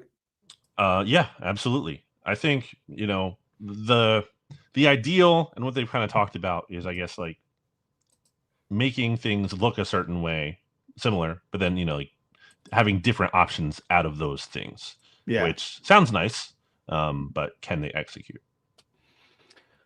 Yeah, which is ultimately the end game in any football team, and we'll see. And it's very early, and there shouldn't be, to your point, there shouldn't be a surprise that the offense is struggling a little bit, and things should even out as we get to training camp and start. But let's get to some of the positive, and that's the defense. I'm really high on this defense to what we talked about.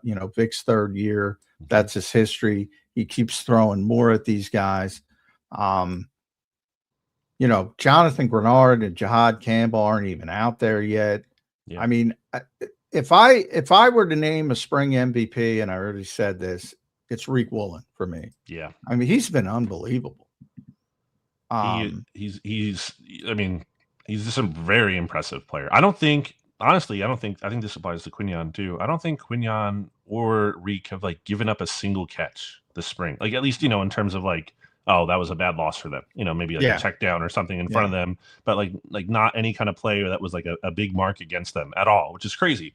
Woolen's been, I think, behind Devontae on some of these downfield attempts where if Jalen makes like a better throw, he gets he did one yesterday. It would have had to been a perfect throw, but exactly, like Reek was there, but Devontae had his half step. Yeah, it's not like he's like 5 steps behind him or anything. Yeah. He's still playing it close, but yeah, I mean his length, you could just see how that's been a factor here. He's just there's reps where he's just smothering guys, like they just can't even really get open against him. Yeah, he's like Wemby on the football field. He's got that big wingspan. BLG knows about wingspan. That's right. He's got a big wingspan. Two other guys I've been impressed with are, because Jihad has not been able to practice. Yeah. Jeremiah Trotter absolutely. and Chance Campbell. Yeah. Was another guy I think people should learn his name. Saquon Barkley raved about him last year as a scout team player. But But one thing with Trotter, I'm like, he's almost like a mini N'Kobe Dean. Yes. They're almost like the exact same player. Yeah. They're so instinctive. Mm-hmm. They know where the play is going. They struggle a little bit in pass protection. There's a little bit of size, pass coverage. Mm-hmm. Little bit of size issues with both. But man, they're just smart football players. And I think that means so much at linebacker. Everybody talks about Devin White's the perfect example of this. He's this phenomenal athlete, top 5 pick. You get one false step playing linebacker, you're out of the play. I'd rather have the 4-7 guy who knows where he's going versus the super athlete. If Jahad Campbell did not have to play, I wouldn't even worry at all about Jeremiah Trotter Jr. Is that too much praise? I don't think he gets enough credit. I think that's absolutely fair to say. I mean, he looks awesome. Like I said this last year, back when Trot Jr. was taking pretty much all of the first team reps in the summer. This is how it was going. Campbell wasn't 100%, and always in there. And then Bond missed a lot of time too last summer. And it's not that Jeremiah Trotter lost that job. It's just that they drafted Campbell in the first round, and Campbell's really talented. And I'm still very bullish on Jahad Campbell's outlook. But should he, not pan out, or he can't stay healthy, or if Zach Bond gets hurt, I have all the faith in the world. Jeremiah Trotter Jr. can be a really good player. He does just every single play. He knows exactly what the offense is doing, and that's not about him or the offense being predictable to me. It's about him just being such a heady player. He knows exactly where to be and how to get there. He's really impressive. And then Campbell, Chance Campbell, he has the size too. He's 6'2". He looks the part. He looks like a very good backup player that the Eagles could have at linebacker. Yeah, it's going to be interesting to see there. Feels like the upside there on the defense, BLG, is super high. What do you think the ceiling and the floor is for that defense this year? I mean, I feel like the floor is I have a hard time, other than, the whole team is exacerbated by injury. But even then, they have depth. They have depth at a lot of these spots. We're talking about it here with linebacker. I think at cornerback, the depth there. Jonathan Jones coming on here. Jonathan Jones is a good player, man. And you're just so strong with your starters. Jonathan Jones was starting in recent seasons, for teams. Now he's going to be a backup player for the Eagles. That's a good depth piece to have there. Has also played in both the slot and on the outside, so he's a versatile piece as well. I struggle to see how they couldn't be at least an average defense. Maybe even the floor is top 10, and then the ceiling is number 1. Absolutely, why couldn't they be the best defense in the NFL with a combination of talent and the coaching that they have? Yeah, I think, and that's why I think the floor for the team as a whole is not drastically bad, because this defense is going to keep you in games, even if the offensive changes don't work. And you're going to win games that way. One thing I didn't like was amongst if people didn't fall asleep in Nick's 4 answers, I don't like Tay, not Taylor Swift, Dontavian Wicks. Why are you bringing up Keenan Allen? Mr. Third Down. I looked up Keenan Allen, BLG. He has never caught less than 66 passes in his NFL career. He's been around for 13 years now. He was hurt one year. He played 8 games one year in San Diego when the Chargers was still there. He caught 67 balls. Dontavian Wicks has been in the NFL for 3 years. He's topped out at 31. I think he's a good player. I think he's got an upside. Drops, he's got to fix the drop issue. But why do you throw out a name like? And I know what Nick's trying. He's talking about traits. He's not talking about player. But you know how people take these things. Why put that kind of pressure on him? I just don't like it. I'm probably nitpicking, but why bring up a guy who's caught the football 100 times, 5 different seasons, and put that kind of pressure on? It also seems maybe more appropriate when that player is obviously crushing it in practice. And hey, maybe Wicks has looked good on the days we haven't been there, in fairness. But when we've been there, I haven't seen a whole lot from him. I still seen a lot of bobbles. Yes. I think he could be a good player. I'm not like out on him because of the spring, but I would have liked to see a little bit more. I do think you can make the case he's a player that probably shines a little bit more when the pads come on in terms of his, run after the catch, physicality to his game.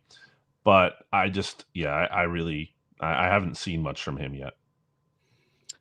That's not a good sign because he's got to be. I mean, let's face it, the top 3 receivers almost have to be Devontae and then Mekhi and Dontavian. That's has to be your top 3. That's what he basically said yesterday. Yeah. Yeah. And then from there you have Hollywood Brown, Elijah Moore. Elijah Moore's been better than I expect. I kind of thought that was like a nothing signing. Yeah. Now I'm starting to think, and when you think about the McVay Shanahan type offense, a lot of jet motion, play action stuff off that, but the Eagles really don't have that player who runs, like Deebo Samuel or somebody who can run that type of stuff. Maybe Elijah Moore can be that player. He's got some of that, hasn't really proven it, but some of that in his background. I thought he was kind of just a irrelevant signing, but I'm starting to put him into the conversation to maybe make the end of the roster just as sort of that sort of specialized role player. And I do think they have depth because we mentioned Johnny Wilson earlier. He looked great on those in-breaking routes, big body. Darius Cooper's still around. Yeah. I like the depth, but yeah, I don't want 6 mediocre guys behind Devontae Smith. I want, which is what's better, in your mind. Because I'd rather have the stars. Yeah. Yeah, especially with a quarterback. I mean, look, Jalen's got a skill set. He hasn't been known. Like Jordan Love throws the ball to 7-8 receivers a game. That's not really been Jalen's skill set. So I agree with you, John, on that. Yeah, I want the top end talent. Like, I think you're right. Like, the floor is high at wide receiver because you have like I don't know, 5 or 6 guys who could be like your wide receiver 3/wide receiver 4 kind of caliber. But you have a wide receiver 1 for sure. I don't know if you have a wide receiver 2. Like, I don't know that they have that gap filled. And Moore's interesting too because he's never played special teams basically in his career. And so then it kind of becomes hard to find a spot for him, I think, on the game day roster when you're going through it because, assuming you have that top 3 that we said here with Devontae, Lemon, and Wicks, then you're guessing too because of just how they paid him. Hollywood Brown is going to be on this team, probably the 4. And then, is Elijah Moore going to be able to play on special teams? You probably need your 5th receiver to do that. There's Johnny Wilson, who would probably have the edge on him for that kind of role because of the dirty work contributions and the blocking ability. So I feel like he could kind of maybe fall in a weird gap where he's good, but is he fit the right role for this team? Speaking of wide receiver, a little bit of a tangential role, punt returner, because Britton Covey has not been practicing. And by the way, do you want to keep Britton around? I want to keep Britton around personally, but I mean, obviously he's not going to help you at receiver. So you're keeping a spot just for punt returner if you do that. But boy, I was not enamored with the first group. I don't know if you were paying attention, but it's like, other than Cooper DeJean, who they don't want returning punts. And who could obviously be one of the best punt returners in football if they allowed him to do it, but they won't allow him to do it. Other than that, I saw Hollywood Brown, Tank Bigsby, and James Prochet, who was there as a tryout player. Yeah. I mean, I thought Prochet looked okay, but he's not on the team. Yeah, he's not on the team. Why did you can't legislate injury, so why not just let Cooper do it? I would be more open to that, I think, than certainly Vic Fangio would. And well, that's true. Vic they would be. I didn't think of Vic. Vic would push back hard. Yeah, I think you have to pick your spots that ideally, like if there's a big spot in the game, you got to put Coop back there. Like, you have to do it at that point. If you need a spark or something, I think they could probably get away with keeping Covey on the practice squad at least early in the year. You can use his 3 elevations. That buys you some time to see how the roster shakes out. Then you can add him if you need to. But I mean, it's a fair point. Like, I don't know who their punt returner is. I don't know who their kick returner is. Like, does that matter? Is that the most meaningful thing? No, but it's kind of funny that you can win a game that way. I mean, they won unclear. a game. They won a game blocking a field goal. I mean, I don't think they've done a good job with returners. No, or I guess their mindset trying to find return. Like I do think it's about, all right, Michael Clay will figure it out once we get down to 53. Like, why not try to find a player who can help you at receiver or running back and returner? Corner, a lot of corners are returners. I think they've gotten away from that. It's a little thing, but I think it's they like to say they win outside the margins all the time. That's a way you can win outside the margin. I just don't think they've done a good job from that standpoint, but we'll see how it shakes out. I mean, Britton's very good punt returner, but again, he's not going to help you on offense. And today is day 2. This will be it from the spring. We only got 4 practices. This will be number 4. So we're not talking about a large sample size, obviously no pads. So you can't even, I don't even worry about the offensive line, defensive front, because what can you judge? But when you came into it, if you can put yourself at that spot, BLG, as we enter into the last day, are you more positive or less positive? I think I'm more, because I think I'm even more confident in the defense. Wasn't down on them, but feeling even better about them after seeing them in the spring. And like you said, missing some key players on that unit and not even really having a real pass rush in this setting, but still being so blanketed in coverage. I think the offense still needs some time, and there could be some, working out the kinks still to go with this, and that's okay. There's a lot of training camp left to do all that, but maybe this is a sign too that there could be some of these issues early in the season. They don't necessarily hit the ground running as they have to find their stride. Bill G, are you optimistic about this offense? Like, I don't know how to feel about it at this point. You've been there, you've seen it. Is there a reason for fans to be optimistic, cautious, concerned? What are you feeling about this offense at this point in time? Yeah, I'd say I'm keeping an open mind. I can't say I'm optimistic based on what I've seen, and I feel confident in it. I feel like I've seen some signs of change. I feel like the way players talk about it, including Lane Johnson yesterday, Jordan Mailata, there's some positive signs from what they're saying. So I see some positive indicators. I'm not willing to say that just because it's been, I don't think, great in the spring that they're doomed, but I really need to see it to believe it from this new group, and especially when you're losing AJ, when you're losing Jeff Stoutland, those are just not losses to me that you can just hand wave aside. So I'm keeping an open mind. I need to see some more proof of concept before I'm totally confident in it. At Brandon Gouton, you know where my optimism comes from, BLG? It's got to be better than last year. But I do not think you're going to see an explosive offense. I just don't think they have that capability. And I think it's going to be a big Saquon Barkley year. Yeah. If they are to be successful.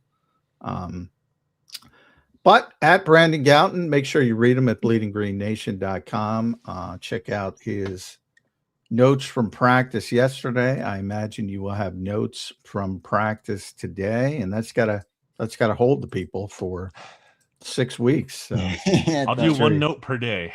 One note per day. Training camp. One note, a little drip of the notes coming out on bleedinggreennation.com. BLG, thank you, brother. We appreciate you joining in, man. We'll talk to you again soon. Sounds good, guys. Thanks. Right, thanks, bud. There's BLG joining us right here on Birds 365. All right, Johnny. It's got to be better. It's got to be better than last year. But I was just thinking about when BLG was like, there's no way this is going to be an explosive offense. There's no fucking way. There's no way. John, you're giving me agita, man. I mean, no way. This is where I'm struggling with. I don't know. Maybe I'm just a dumbass. That's honestly plausible at this point when it comes to this offense, because I don't fucking know what they're trying to do. But you keep saying about Saquon, and I agree. But in theory, if Saquon is successful this year in the wide zone offensive running that they're going to try and implement, isn't the way to keep the defenses honest by then beating them in the pass, even if it's not a lot, and then they're going to be. beating them in the I pass didn't game say over the middle or where they get, because if you don't do that, the defenses, the safeties are going to stop, helping the corners. The linebackers are going to stop being fooled. And after week 4, it's probably going to go back to the same thing where Saquon's getting bottled up no matter what style of run they're doing. What I said is they're not going to be an explosive offense. I didn't say they can be an effective offense. So people are going to run with that and go with that. I shouldn't say stuff like that because they're going to run with it. But they can be effective. They're not going to be explosive. And by that, I mean big plays all over. Yeah, they could definitely They won the Super Bowl. Guess what, guys? They weren't an explosive offense. Yeah, I guess my concern is more just like even if it's effective early, but they don't beat you in other ways, eventually it's going to bottle up again. That's just my feeling. I don't know that I'm right, but that's just my feeling on it. Well, again, it's hard to bottle people up if it's 2nd and 5 or 3rd and 5 versus 3rd and 13. So I think that takes care of itself again if you're effective on earlier down. So I think they're going to be a better offense. I've said that pretty consistently from last year. But I don't think they're going to be an explosive offense. I just don't think they have the horses to be an explosive offense. And is that's about the playmakers you're saying more so than? Well, it's about a bunch of things. It's about style of play. It's about, it is about the quarterback. It's about less explosiveness at receiver. It's about the run game in general. You can have an effective run game, but that's not explosive. The Eagles got as close as humanly possible with the largest rushing season in NFL history, if you include the postseason, and they were not explosive that year. There's only so much you can do with an effective running game from it. You're not going to be the Rams, the greatest show on turf. You're not going to be that, is all I'm trying to say. They don't have the horses to have an explosive offense. Almost feels like the writing is on the wall and I just don't want to read it. Well, you don't have to be successful, but I think everybody wants that. And I just don't think that part of it's in the cards. Yeah. All right. Well, we'll see what ends up happening with it. John, what are you expecting do you know who you're talking to? I know you said Nick again, so that's good. Maybe they give you a long. No, I mean, Jalen's got to talk, so Jalen hurts. But other than that, no, we don't know until we get down there, player wise. I want to talk to Keenan Allen. I want to talk to. You can't be calling him. You can't be calling him. I'm joking. I want to talk to some of the guys we haven't talked to, which is, Dontavian Wicks, Andy Dalton. I want to talk to because it's so interesting. What's going on there? It's weird. It's downright weird. It's not important because you're talking about the backup quarterback. In a best case scenario, the backup quarterback's never even going to play. But yeah. Well, the Eagles have prioritized the backup quarterback, rightly so, and the fans have seen a championship be won with a backup quarterback. So I think it matters still. Oh, it matters. Yeah. But generally in situations like this, they only bring out starters, and that's what I mean. But I'd rather talk to Andy Dalton because it's interesting. If there's an interesting story, there's a good chance the Eagles are not going to want you to talk about it. Well, that seems to be how they go. That's probably true. So. And then, yeah, I mean, and they bring out people they trust, who aren't going to, Jordan Mailata, who's going to be the hype man, and Lane Johnson, who's been doing it for a long time. And, and there's some younger players, but if you think about, Reek Woolen, they gave us yesterday because he's having such a good camp, good off season, good spring. But even Johnny Munt, give me Johnny Munt. You know, I want to talk to people I haven't talked to before. Yeah, maybe they're not as PR trained too to be. There's no way anybody's telling me that this isn't intentional. The quarterback normally Jalen's are 20 minutes. They gave you them for they're never that long, but normally they're 10, 12 minutes. 9 minutes for Nick. I'm like, man, this team is so in love with the narratives and the perception and the optics. I'm like, it's so tiresome. So tiresome. Well, you know, I could even live with 9 minutes if you answer questions like Vic. Like Vic might go for 9 minutes and you don't even know because he answers 30 questions. Yeah, right. And relevant, you know, some are short but they're relevant. And he just answers the question rather than play four corners and just, you know, run out the clock, which is what Nick does now, which is weird because when he first got here, he was completely different. But I mean, it's the nature of the position. There's a lot of pressure. There's a lot of that's real. And you get burned. He thinks he got burned. Ironically, not from us, but from, I was told a TV crew burned him once. And he's kind of shut down since then. And I'm like, what the fuck does that have to do with us? But it is what it is. That's with Nick, you said? Nick got burned? Yeah, he thinks. I don't know. That's what I was told. I don't know for a fact, but he certainly has changed, so I kind of buy it. And I can't even tell you what it was, but supposedly he told, you know, the TV people get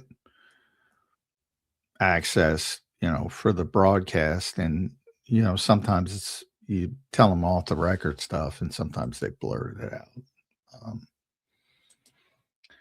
But I mean, you know, we've done a million off the records with Nick Sirianni, and I don't think any of us have blurted anything out that we weren't supposed to. So, you know, I would say if Nick is watching, I would say, come on, dude, we haven't burned you. You can be open with us. Well, I guess that's just how it's going to be. Nick doesn't say anything good. All right, Johnny Mac, your final thoughts here on a Wednesday edition. You're heading down there today. Your final thoughts here on this Wednesday. Yeah, last day, bittersweet last day of school. And then, you know, you got to get that Nick Sirianni. By the way, he'll get that question today. And I'm begging the people to go down there. Don't ask him that question. What your message is to the team as they leave. Don't ask. Please don't ask that question, because he will take 10 minutes to answer that question. Oh, gosh. But that is, you know, obviously a concern. You know, you never want to get that phone call over the 6 weeks in between. But so that's a staple of these things. But Jalen Hurts will be interesting, you know, to see where he is. Because it hasn't looked great, to be honest, but maybe that should have been expected, because there is not only change from personnel wise, which you always have, but pretty significant change personnel wise and pretty significant change coaching wise. So it's a process, as Nick will say. Yeah, we'll see what the process results in. Johnny Mac, good show, man. I will catch up with you tomorrow on a Thursday edition of Birds 365. Thank you, brother. All right, see y'all. All right, later, John. There's Johnny Mac, John McMullen, joining us right here on Birds 365. Another good Wednesday edition of the program. How are the great people of JAKIB Nation doing this morning? I see 444 in here, crying again. Theo's in here. Underdog is in here. Brandon Howard is in here. Brandon Howard is such a beautiful encapsulation of an Eagle fan. You know, about 3-4 months ago, Brandon Howard might have been the most pessimistic man on our channel. In fact, if you even spoke a positive about the offense in Philadelphia, Brandon Howard was right there in the chat to zap you down and bring you to your knees. Now Brandon Howard here in June has gotten to the point where he is enraged. If you speak even the slightest doubt on this Philadelphia Eagles offense, he is enraged. Brandon, you know I love you, but this has been quite the turn, my friend.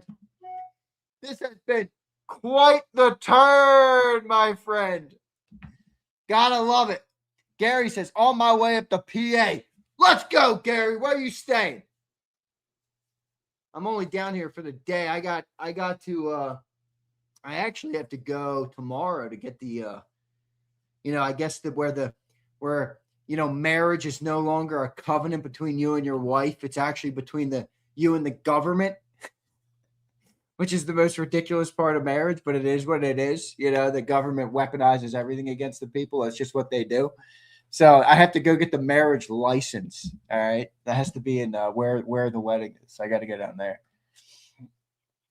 I wore my ZK's Garage shirt today. Shout out to my fiance. She got me this shirt. She custom made this shirt for me for Christmas. This thing is fire. Fire. It's one of those light, nice material shirts. I call it my driving shirt. It's friggin' awesome. The white Corvette is gone. It's gone. I'll never have it again. I dropped that sucker off last night, and I pulled up in my new ride. All right? I pulled away in my new ride. Ryan, you're a bum. I kind of believe J-Mac. With what? It depends. J-Mac says a lot of shit. Good shit. I agree.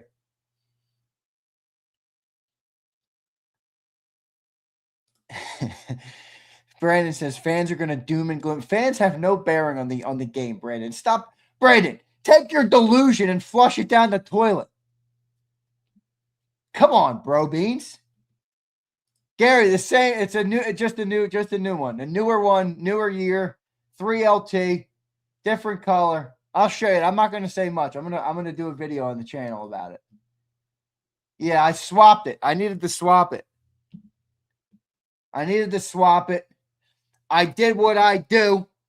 All right. I made the deal. I worked the phones. All right. And I made the deal happen.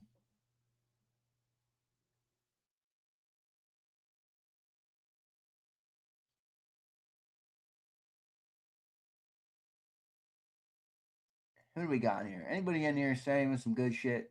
Anybody in here have a good comment? Brandon thinks the players are now, or the fans are now extremely integral to the success of the Eagles offense. Brandon, are you sipping on a sippy cup over there? What happened to Brandon Howard? Is this really Brandon Howard, or is this a reincarnation of Brandon Howard? Is this the real Brandon Howard, or has someone hijacked his YouTube channel? Oh, man. Yo, Z. Here's Ryan. Whenever I rip Ryan, he comes back with some bullshit comment to try and win me back over. Yo, Z, I did want to shout out to whoever Wolf is because he brought up Jake Elliott yesterday, and I think that was a good combo. Not a lot of people are talking about that. Ryan, you are correct. It was a good combo. And in fact, Jake Elliott being on this football team after 2 years of being a bottom-ranked kicker is a travesty. Why is he on this roster? 2 years, he was a bottom-of-the-league kicker. Guy missed an extra point in the playoff game. What are we doing here? What are we doing here? B-House, that's true, Flex. I got to remember that. I got to remember that. He says, I ain't no Canadian. I'm just, Brad, wait, you weren't born there? Are you not a born and raised Canadian? Wait, so you made the crazy decision to actually move to Canada? That must have been family related. You must have had no say in that process. Sippy cup. A lot of people need sippy cups nowadays, underdog. Oh, born in Bakersfield, California. Views from the 6. Be careful, Keese. You might have some Kendrick fans come and attack you. Oh, man. Z, the missed extra point by Jay Cole. I don't know if it cost us, Big Mike, but it definitely didn't help us. That's for sure. All right. It definitely didn't help us. David, what up, David? Good to see you, brother. What up, Big Z? Let's go, Birds. Let's go. Birds is right. Zander, the real B. Howe will be back. I agree. Week 4 might be late, dude. It might be like week 2. It might be after game 1. The game 1 he might roll into game 1 and be like, yeah, this is a travesty. I'm back. I'm good with him. I'm good with him being optimistic for now. All right.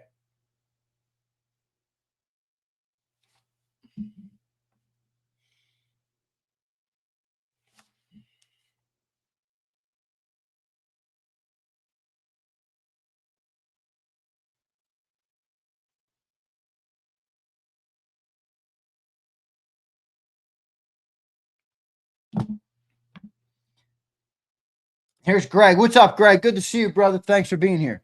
They didn't even look at the middle of the field last year. Too much searching for one-on-one outside to make 11 happy. Yeah, Greg, is that to make 11 happy, or is that because that's where Jalen's comfortable throwing the football? I don't know. I mean, I think you're right that they didn't use the middle of the field enough, but where we might disagree is the reasons that they didn't use the middle of the field. All right. Here's Rasputin. Rasputin's been on his game recently. All right. He's spitting some super hot fire about this offense, and I'm sure it's upsetting some people in the chat. Another false take by J-Mac. He said the league average for 50-plus yard field goals was skewed by 2 players, yet 22 other kickers averaged 60% or higher. Wow, that's a big stat.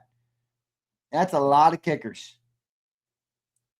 There's Mannion. The Mayans got to check in. Anytime you reference something with the government, you know Secunda's going to be there to get his piece in. What up, Secunda? Good to see you, my guy. Good to see you, my guy. Zay, we would have kicked a field goal to tie the... Oh, wow, that's true. Big Mike, I guess you're right. Hurts only likes the sidelines. There's some evidence to back that up. Covenant with the government sounds like a book title. It kind of does. Maybe I should get AI to write that book. Start selling that sucker. Anybody want to buy it? All right. Wow, Curtis. You lived in Santa Clarita or Santa Clara for 24 years. I don't think I'd ever move. I don't think I'd ever live in California. I like PA. I'm good at PA. All right, PA is a great state. In fact, PA is the best state in the Northeast. If you're going to be in the Northeast, you got to be in PA. Jersey's a travesty. New York is a travesty. Who the hell wants to live in Maryland? Delaware is a joke. Sorry to all my people out there who live in those states, but I'm a PA guy. All right. I will fight for my state. I will not get up and leave my state and remove myself from the battle. All right. I ain't no quitter. Keese is out here defending Delaware. Delaware makes up for it with no sales tax. All right, you enjoy Delaware, my guy. I'll be here when you get back. I'll be here when you get back. Especially the Pocono. Pocono area is nice. Good, then don't move to Florida, Z. I will not be moving to Florida.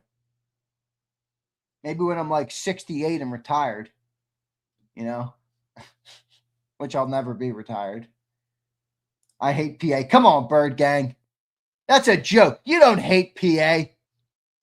It's a great state. Why do you hate PA? What do you think? You're like AJ Brown, Bird Gang girl. Is the grass greener? Where's the grass greener?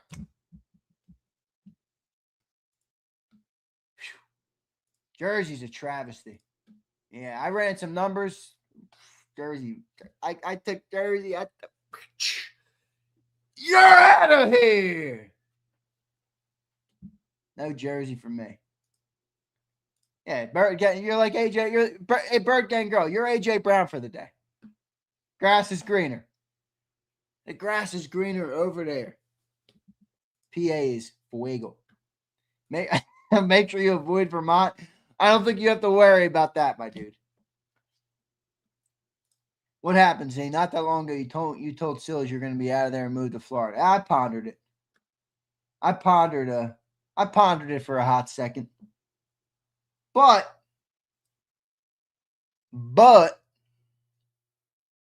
family's here, you know, Ryan. That's what it comes down to. My family's here, dude. If my family's not in Florida, then I'm not going to be in Florida. You know, me and my brother, for the first time since when we lived together in Houston. All right, we are going to live. Get a load of this, Gary. If you're listening, get a load of this. My brother and I are going to be living 3.4 miles away from each other. 6 minutes. 6 minutes. I can throw a stone and hit his home. That's how close I'm going to be living to my brother and my beautiful goddaughter. And God willing, more on the way. I'm not trading that for Florida. I'm not trading that for Florida.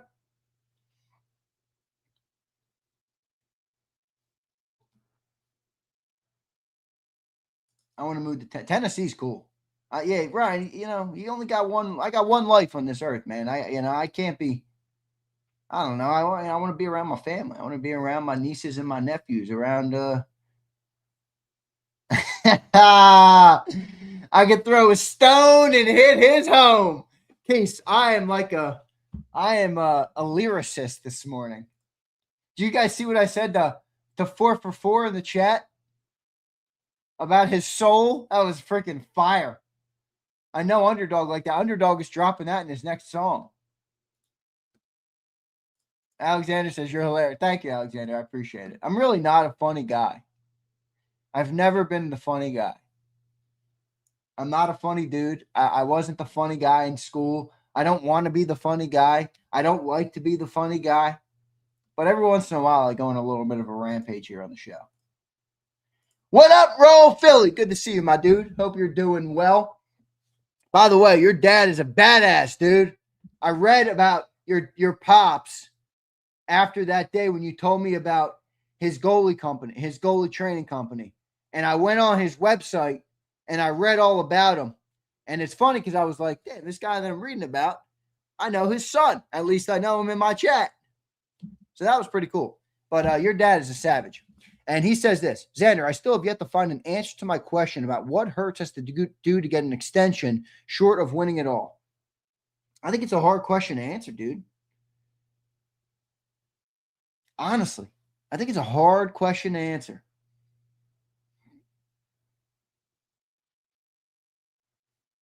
I don't know what he has to do. The passing offense can't suck. How about that? At the very least. All right. Big Mike says, Z, family's everything. All 3 of my adult kids live in that. Now, Big Mike, you know what that means? A couple things. One, it means you're a blessed guy. All right, Big Mike, and I'm sure you know that. And 2, Big Mike, it means you are a great father because not many adult children will choose to live near their parents. In fact, many, it's like a phenomenon nowadays, would choose to avoid their parents like the plague. All right, I've seen many different sides of this coin. So, Big Mike, well done by you, my friend. Well done by you.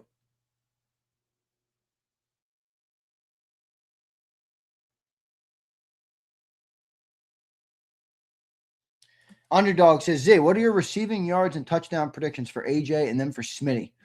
Good question. Good question. All right, let's go AJ first. I think AJ's got 100 catches at least.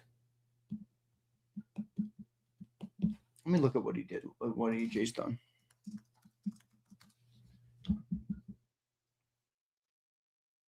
I think he's got 115 to 120 catches. And I think he gets 1,400 yards. Maybe is that too many catches for that many yards?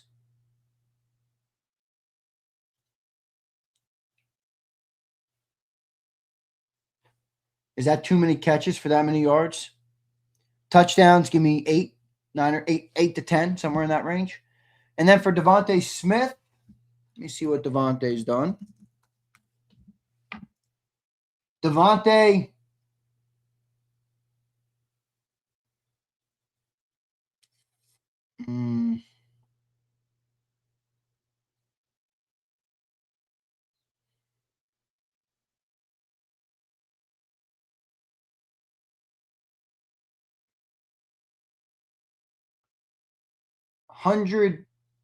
hundred catches. Hard to see him not having 100 because it's like, who the hell are they throwing the ball to? You know, I mean, who's getting the catches? 100 catches, 1,250, 9 touchdowns, 100 catches, 1,250, 9 tutties. All right. Here's Alexander Harris. What's up, dude? Big Z, I disagree with your take on AJ when he left. What athlete from any sport doesn't think they're the best? No, Harris. I didn't explain it properly then, which is my mistake. I have no problem with you thinking it. In fact, he should think it. To write it on the whiteboard when you leave the place is weird. It's fucking weird. It's like Michael Jordan walking around telling everybody how great he is. No, everybody else tells Mike how great he is. I don't need to walk up to Michael Jordan and him tell me, hey, Michael Jordan here, I'm the GOAT of basketball. Nice to meet you. I say, yo, Mike, the GOAT of basketball. The pleasure is all mine. There's a difference, Alexander Harris.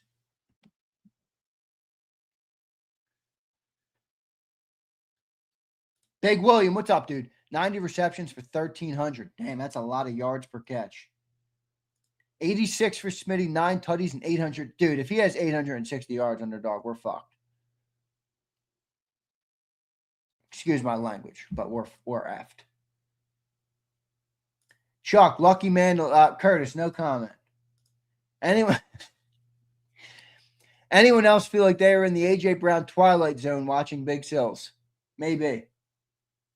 Amen, Z. Thank you. Big Mike, you're welcome, brother. Well done by you. Greg, what's up, Greg?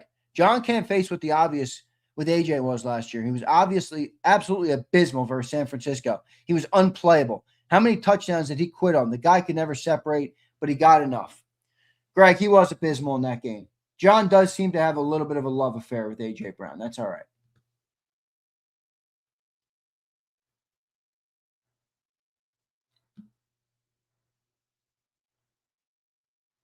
Curtis, I read that exact thing you're talking about, I think. Roll Philly, what's up, dude? Thank you for the super chat. Always open, but ranked 135 out of 135. Is that right? No freaking way. No freaking way. 135th out of 100. He was the last ranked receiver in all of pro football in separation. Who took that metric? I don't even know that I can believe it. That's not even plausible. Also, how do we gauge separation? How much of that is actually on, when the ball arrives? If the ball is late, for instance. Hear me out. I don't know if I'm right. I'm just spitballing here. If you run a go route, if you run a slant, and you beat your man, all right, but the ball is a second late or a half a second late, or it's thrown behind you, or whatever the case might be, and you either stop or you slow up to catch that football, or you reach back to catch that football. And in that time where you go back or you stop, the defender closes in on you. How much does that have an impact on the separation statistic? Again, I'm just spitballing. I don't know the truth. Does that have an impact? Because I think that we do have to reference that as well.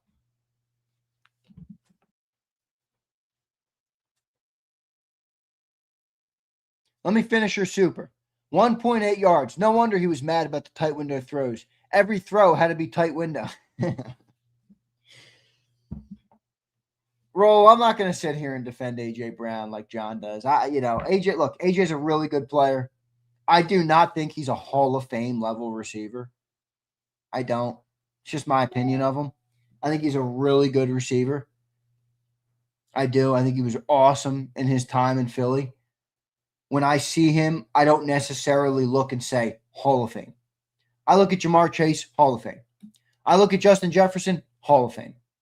I look at Devontae Adams in his prime, Hall of Fame. I look at AJ. I don't know that I see that. I'm just being honest. I like AJ. I've been a pretty defender of AJ, I think.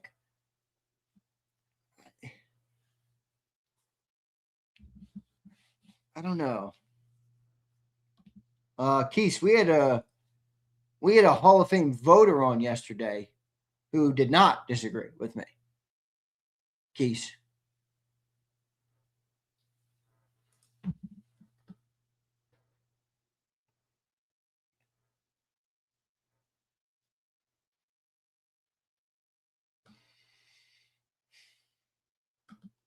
I see what you're saying, Z, but since 22, AJ's has gone down and Smitty's has gone up. Wouldn't it have the same effect on Smitty? Yes, it would. Phil, it's good context. I didn't know that. Good context. I guess we're going to have to wait and see, man. I guess we're going to, I got it. I see your comment. That's a fair comment. He has a good chance. I disagree. I don't think he's going to the whole thing. AJ has like 4 All-Pros. Keith, you think AJ is going to the Hall of Fame? Everybody listening, if you're a commenter, if you're just listening, think about it in your own head. You can answer whenever. You can answer to yourself. Is AJ going to the Hall of Fame, in your opinion?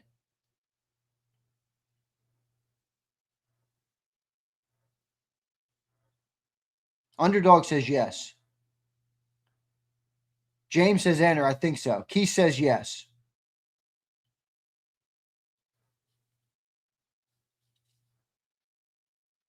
Chuck says no.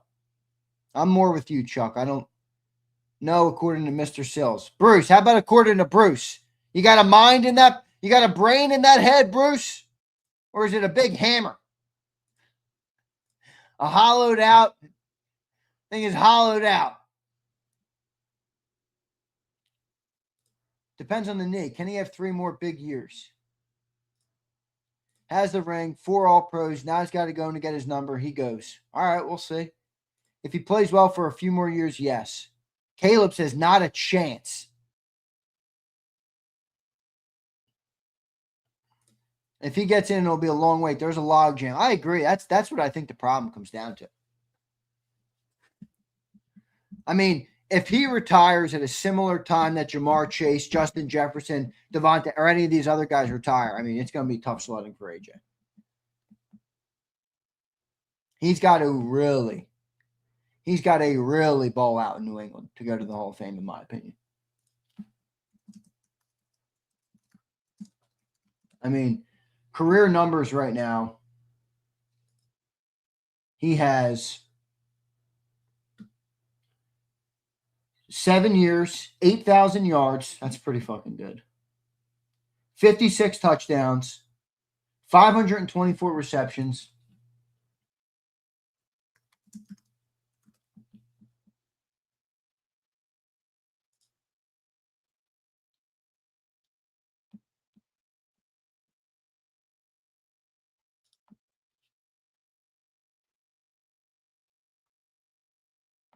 He's on pace. I'm definitely a little mistaken. He's on pace. Randy Moss, for context, played 14 seasons and had 15,292 yards. 6 Pro Bowls. So if AJ gets 2 more Pro Bowls, he's matching Randy. If he plays 7 more seasons, which is how long, I don't know that AJ will play that long. He's already got over 8,000 yards, so he's technically on a faster pace. Now, I do expect that to taper off a little bit. Randy had 156 touchdowns, which is insane. Who else? Jerry Rice. Jerry Rice had 22,895 yards in 20 seasons. Holy fuck. Jerry Rice. How about Michael Irvin? Wow. 11,900 yards. 5 Pro Bowls, 12 seasons. How about Harold Carmichael? 590 receptions, 4 Pro Bowls, and 8,900 yards. Wow. All right, AJ could get in. AJ's numbers are there. AJ's numbers are closer than I thought.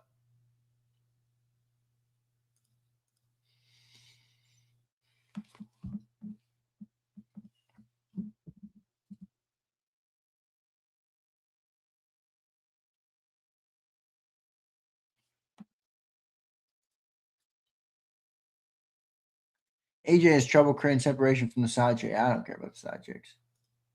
That's the main reason he wanted away from Hurts. Hurts would have kept him out.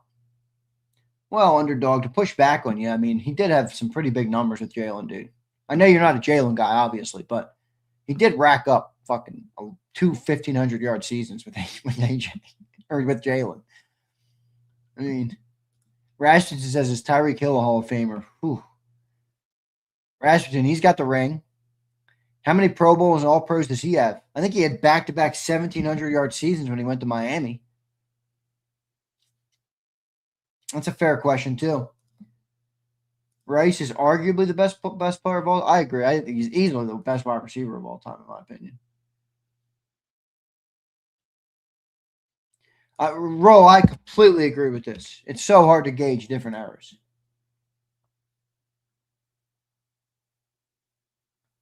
Anthony Rossi, what's up, dude? AJ is a rapidly declining player. His best is behind him.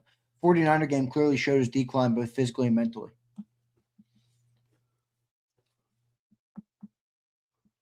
Certainly was a decline. The question is, what do you put that on? But all right, I'm out of here. I got to run. Love all you guys. Hit that like button. All right.